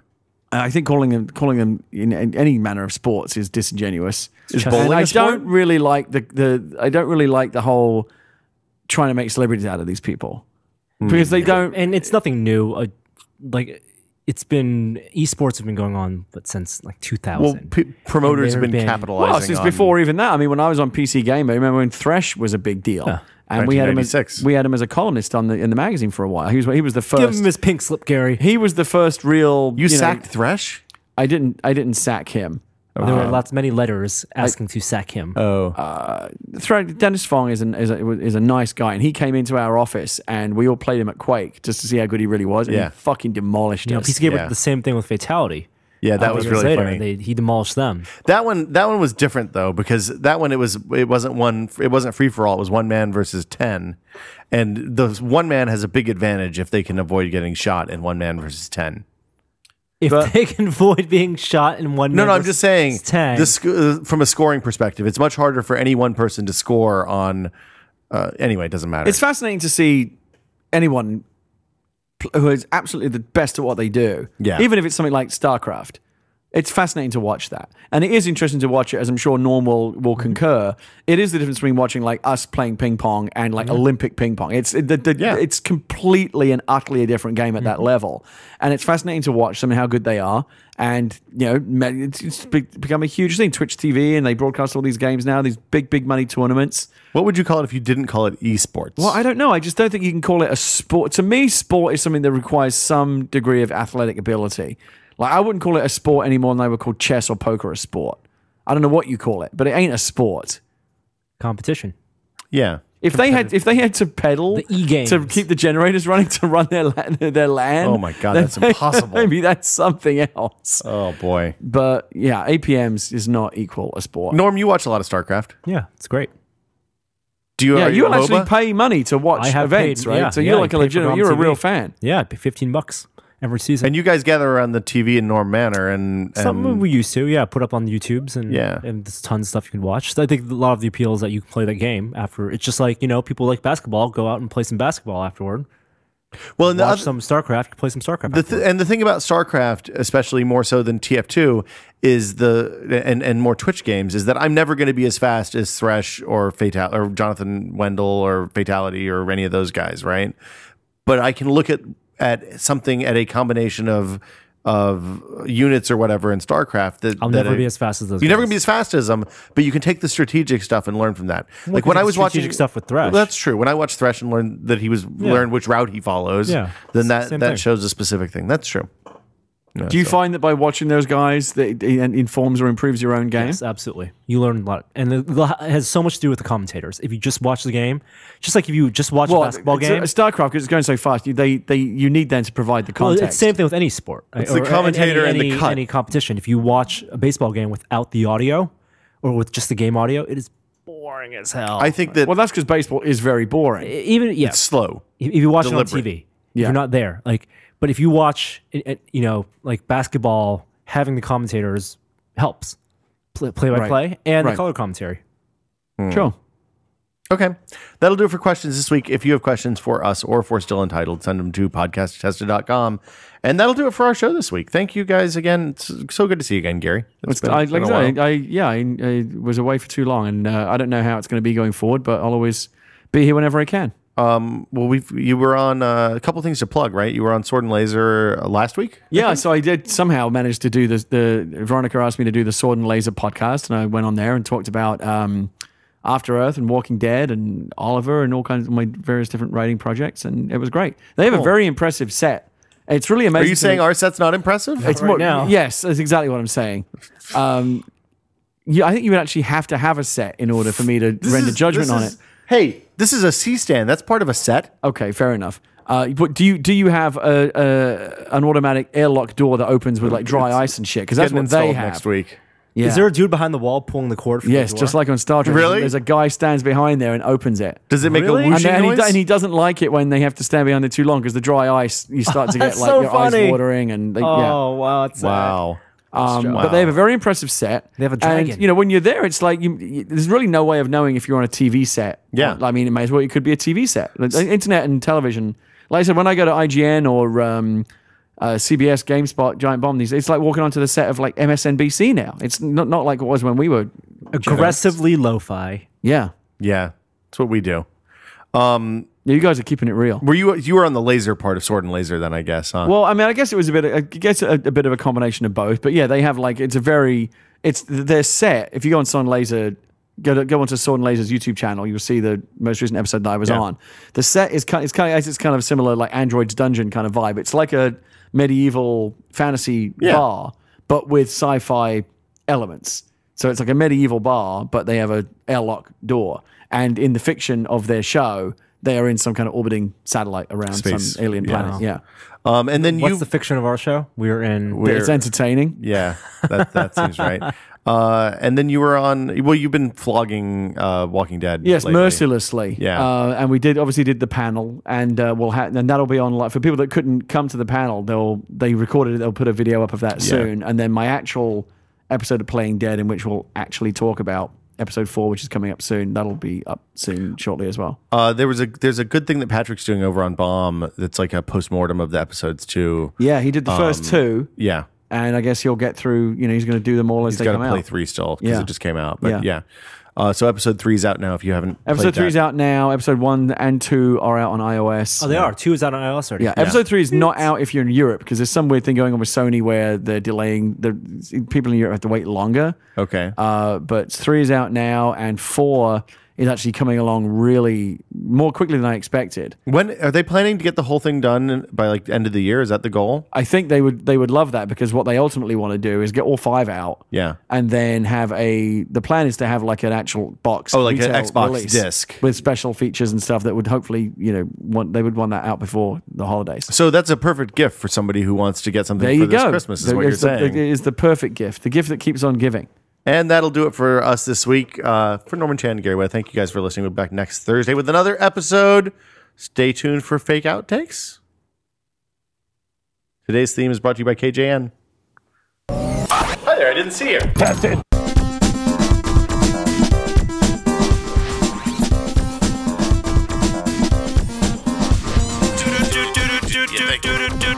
Joey's doing push-ups in the corner. Yeah, I missed that episode. He does that. He does push-ups in the corner. I noticed that. He was doing that last time I was here. Is he still doing them every hour? Was that a fad? Is that still going on? Okay. He's looking shamefully over here. No, we made Joey sad. See, this was your first trip to Hawaii. Yeah, never been to Hawaii before. I'm going to use the bathroom. Okay, Norm. And I didn't get to be there for very long. I was only there for like 2.5 days. That's a short trip to Hawaii. A very short trip. But I did manage to, my commitments there, I managed to discharge all of those in one day. So that I then had my last day there was completely free. So I went down to the pool right away at like 8 o'clock in the morning. Yep. Got my sun lounger. Were you at some place where you had to fight for the sun lounger? Had an amazing Bananas Foster French toast for breakfast. Did they light it on fire? Is Bananas Foster one of the ones that's lit on fire? No. That's I think you're thinking of Baked Alaska. Baked Alaska, yeah. And so that was very enjoyable. And I had a beautiful hotel room overlooking Waikiki Beach. Ooh. And went down to the, mostly just stayed in the resort. Never really had time to go. I would like to have gone to Pearl Harbor and done all that stuff, but I would need more time to have done that. So basically just stayed in the resort, sat by the pool. Nice lady came by and brought me pina coladas. Okay. And then the beach is right there. Do you have a swim-up bar? No, that's they had one of those in Cabo when I was there. They didn't have a swim-up bar. Love the swim-up bar. No, I know. I always feel like you have to have one of those. But the pool was lovely, and the ocean was even better. I love being. I've never really been in the ocean because it's so cold here. Right. But and it's pretty cold in the morning too. But like 2 or 3 in the afternoon when the sun's been on it for a bit, the ocean was just gorgeous. It was warmer than the pool. Cool. And really enjoyed just floating around, bobbing around in the ocean. Very relaxing. No luau in the short. No, there time was a luau the first night I was there. That was quite nice. Okay. And I very enjoyed the Hawaiian. Yeah, just the whole vibe of it. It was very relaxing, just sitting around. Yeah, it's a very slow, island kind of pace. Yeah. I had a big Kahuna burger, which I enjoyed. Oh, wait, what? Really? Yeah, there was a big Kahuna burger. That Hawaiian burger joint? Yeah. That's one tasty burger. Huh. It was a very good burger. Did it have pineapple on it or anything? No. It didn't have any of that. It was just like Maui onion was the biggest concession to Hawaiian teriyaki sauce stuff. I like a little teriyaki on a burger. I didn't get any spam either. I don't think I really kind of like had much Hawaiian culture. I'm not a fan of the spam. I'm going to go ahead and say that. I love You like spam musubi? With it's okay. wrapped with rice and the No, I understand. delicious teriyaki sauce. Yeah, they did have a Hawaiian breakfast that came with spam and rice and stuff, but I wanted the French toast more, so I had that. I like a French toast. But no, I basically literally just sat by the pool and bobbed in the ocean all day. And I put on so much sunscreen because I'm very English and white and burn very easily. We're not really meant to be out in the sun. People were kind of pointing and laughing at me because I had so much sunscreen and I basically looked like a snowman. I mean, it was ridiculous. Yeah. Well, you didn't burn. But I'd rather look, well, a little bit I did, even with that much sunscreen. But I'd rather, look ridiculous for like 6 hours than burn. Because I've been really, I don't know what the worst you've ever been sunburned is, but it's fucking miserable. Yeah, you just kind of lay there in cold sweats all the time. Oh, just horrible. I got burned on my shoulders when like 3rd-degree sunburn, like the skin was just peeling off me. Ew. Gross. Oh, I was just in agony. The last time I went to Hawaii, a couple of Canadians told me I looked pale. Yeah, that's not good. So that wasn't a good sign. Yeah. Well, I like Hawaii. I've never been to Oahu before. I've always gone to Maui. I didn't even know where I was going because I didn't understand the geography of the islands at all. Okay. Like, I didn't know if we was going to be anywhere near Pearl Harbor. As it turned out, we were. Yeah. Pearl Harbor is right there. It's on and you can see lava there too, right? I'm not sure about that. There was a large mountain that I could view from my hotel room, but I couldn't tell you what it was. But Waikiki Beach is beautiful. Oahu is where the Brady Bunch went when they went to Hawaii. Okay. When they stole the rock. Peter stole the rock, right? And it definitely has like a Vegas resort kind of vibe to it. Like they have a cheesy band that plays live in the bar every night, and like a Don Ho kind of dude in a white shirt and a lei that comes by and says, "Where are you guys from?" And like does the whole kind of Tommy Bahama. the nightclub thing. Very cheesy. But enjoy it. You go there. That's kind of what you expect. Huh? Yeah. Yeah, I've never. I see. So when you go to like Maui or Kauai, it's kind of like, well, there's the normal resort stuff, but then there's also kind of like the whole super laid back plantation-y places, and there's something to be said for both. I mean, there's different kinds of vacation, I guess, and you can do the quad biking, adventure, hiking, go up a mountain, go see this, go do that. I just but for me, it's just I just want to relax. I just want to sit on a beach and enjoy the sun. Which we so rarely get to do here. Like where the weather is nice enough that you can really kind of like sit in the beach and sunbathe. So I can count the number of times I've done that in my life probably on one hand. So it was nice to do that. So, something weird happened to me the other day. So we liked Eminent Domain so much at PAX that I went and tracked down a copy while we were at PAX and bought it to bring it back. You didn't get that Dominion expansion that was. I got that too. Oh, you got that as well. Yeah, okay. I got both of them. Although I had Amazon ship that, which that's smart. Just a miracle. I ordered that on like Monday night at 9 o'clock, and it showed up on my doorstep on Tuesday morning before I came to work. Wow, that's crazy. Yeah, I have a ton of Amazon credit now because I finally took my massive jar of pennies and. Oh, you went to the smart thing? Went to the Coinstar, and if you get Amazon credit, they don't take any commission. Yeah. So it just prints out free a code. Money. Yeah, and I buy so much from Amazon anyway. I mean, that's just the way to do it. So I just type the code into your Amazon account, and now I've got like however much it was in that jar. When I cleaned out my garage a few weeks ago, I found the last time I rolled coins. Apparently, I've been moving it, and I just dropped it into the bottom of a box someplace. And so Gina took it to the bank, and first they mocked her for having rolled coins that we rolled at home because nobody does that anymore, apparently. Yeah, that's old school. And second, it was $200. Yeah, worth of quarters and dimes. Free money. So, yeah. So I watched The Core while we were playing Eminent Domain. Had you never seen that movie before? I had seen that before. But I like it. Like, it is a movie that I am fond of because it is so spectacularly dumb. Worthy of South Park parody. I thought it was funny that you ended up slagging off the movie on Twitter directly to the writer of the movie without knowing that that's who you were talking to. I knew it was who I was talking to immediately after I sent the tweet because I was like, that's too late. No, I'm aware. But it was one of those things that was like, this is what was weird. Is I said, man, every time the Core has an opportunity to say something smart, to go smart or dumb, it goes dumb and then even gets dumber on top of that. And then I have this conversation with the guy who wrote the movie at fair length. Yeah. And you at some point were like, hey, you realize I had to send Will a direct message just so you know that's the guy that wrote the movie because I know him and he's a nice guy. And I think he's fully aware of the fact that there is a lot of dumb sites in there, but he was just trying to point there is actually some interesting stuff in there as well. And you just basically shat all over him. No, I didn't shit all over him. What he said was, I thought that people realized that our intention was to be dumb with the movie, right? Which is why we called them material unobtainium and a bunch of other stuff. I was like, I get that. It's why I like the movie because it is spectacularly dumb, right? Except they got Hilary Swank, but it actually has one of the better casts for an action movie, it actually has like a really high-end cast. But I don't Hilary Swank and Stanley Tucci and Delroy Lindo, like all these great character actors. Aaron Eckhart? Aaron Eckhart is great. The thing is, I don't think that they realized. I don't think that anybody told the actors that it was a super silly, campy movie. Yeah, because they're all super serious performances. Who would have been good for that then? Is it Orlando Jones? But I like the Chris direction. Tucker? I like the direction they went with it, though. Where they kind of classed it up with the cast that they had. I thought that was cool. Yeah, I think far if as the cast disaster had been in on the movies go. joke, it would have been much better. And I like that it's a bunch better. of science guys that go do it, not like the roughneck dudes. Yeah, but they're real bad science guys is the problem.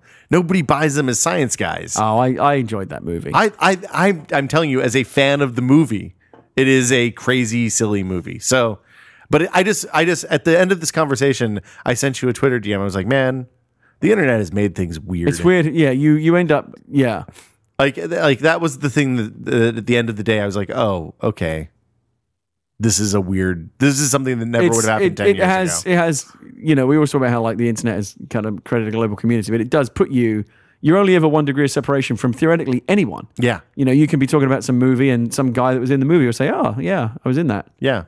I thought I was doing this and you thought I was doing that. Yeah. You're an asshole. I was watching Troll 2, which is well known as one of the worst movies of all time. It is a really bad movie. And there's a guy in that movie who is like famous for being really bad in it, and he like gets turned into a potted plant at one point in the film. And I made some comment about it, and the guy who I guess must have like some kind of search field set up for it wrote me back and said, "Oh yeah, blah blah blah." He's just talking about. Now I'm talking to the guy. I had to think I was watching CSI Miami, because I'm a big fan of CSI Miami, and I tweeted something about it. And Anthony Zyka, who created CSI, who apparently follows me on Twitter, had no idea. Yeah, sent me a message going, "Oh yeah, that episode, something interesting about it," and I ended up watching the rest of the episode while like chatting to him about it. Yeah. So that's the kind of the wackiness that Twitter has created. It's really, really bizarre. Yeah. And watching that Twitter feed and seeing multiple things happening, like 2 or 3 separate conversations between the different groups of people that you follow, is my favorite part about the whole thing. I hope Twitter doesn't fuck it up. Yeah. Anything else we want to talk? It seems like we talked about a bunch of really dumb stuff when we were at PAX. I don't remember any of it now. I don't remember. We didn't have much time to talk at PAX because we were there so briefly. We had lunch. Of course, we went back to the Daily Grill as always. Daily Grill. Did you get the burger? I didn't. What did I get? We didn't eat that much. I think I just had we got some apps. We had hummus. We had the Well, you got the meatloaf because it's always popular. It's pretty good. I can't remember what I got. Oh, I got this. I had a steak. I had a nice pepper steak. I had a French dip, which I wouldn't recommend actually. I like the food of the Daily Grill. Peppercorn burger was excellent. Yeah, peppercorn burger was pretty good. I want to go back to Lark Creek though and get that cowboy burger. That's my favorite. I haven't had that yet. Boy, we went to Local 360 on Saturday night for dinner after the show. I don't know where that is. It's kind of off in the hipstery side of town, down with the good pizza place and all that stuff. It's a Portland kind of restaurant, like modern American, and it was fabulous. I kind of feel old now when I go to PAX and have a nice dinner with some friends and you're in bed by 10 o'clock and that's nice enough. But then I'm just about to go off to bed and Brad Shoemaker's tweeting pictures like some Minecraft party. It looks like fucking Burning Man. It's like, this is awesome. And I'm like, man, I'm too old. I can't be at that thing. That Minecraft party was bananas. By all it looked ridiculous. We were playing Carcassonne back at the board game free play. That's what I do late night. Yeah, I mean, last PAX we stayed up until 2 o'clock in the morning playing Super Mario Kart free in the console free play room. That was fun. And the year before that, we did PC free play and enjoyed that. I played. We had the crazy party. We were playing Day of Defeat. We had our crazy party nights. Did we? What crazy? Oh, the vampire thing. Yeah. Oh God, the blood vampires. Yeah, but I don't really enjoy myself at parties anymore. I say I want to be at these things, but in reality, I just want to be at home in bed. Yeah, or playing a game or something. Yeah. They had an arcade free play this year. So really? Ground Control and the local Seattle arcade collectors had brought a bunch of old arcade machines, and they had Donkey Kong 2, Donkey Kong Jr., of course Galaga, Miss Pac-Man, and all that stuff. But then they also had some weird stuff. It was pretty good. They had an Addams Family pinball table that was working. It was a lot of fun. Yeah. We're going to go to New York for New York Comic Con. I'm really jealous about that. I know you can't talk about what that's for yet. I think I probably can soon. I think they're going to announce why it is that I'm there very soon. It's awesome. Yeah, it's great. I'm really looking forward to it. I think they should be announcing it because New York Comic Con's only a month away, so they're going to have to announce it soon. Yeah, but I'm looking for any excuse to go to New York. I love New York City. We're going. I think we're going to go try and go for a few days and enjoy it a little bit. When is it? Do you remember? It's 11th to the 4th. My thing is on the 13th, I believe, of October. Yeah, so we can get in a little bit early and have a day or two in New York and no overlap, and then go to it. Yeah, we're going to be there at the end of the month for New York Maker Faire. So if there's stuff you want us to check out while we're in New York, send us emails. It's tips@tested.com. And I guess that'll do it for us this week. Yeah, we kind of kept it, fairly straightforward on the outtakes this week. Not It's like just like a crazy regular outtakes. episode. It's woven in. Yeah, there was a lot. There was a lot of outtakes baked right into Yeah. the cake that we didn't need to put. a So lot of now we're icing talking on about top. the outtakes in the Toppings. outtakes. Are we going to rate the outtakes? But what would you give this outtakes on a scale of 1 I'd to only 10? give it like a 6, but I'd give the podcast itself a 7. Okay, that's a harsh I'm criticism. a harsh judge. Norm. Incomplete. What that you want to give see what happens in post? I don't do post on this. Incomplete. Okay. I agree with Gary. I think it's 7.5. I'll give it a to be 7. outside. I don't believe in half points, but I think we're riding the line between a 7 and an 8 today. Yeah, we're somewhere in there. It's not bad. Okay. See you guys next week.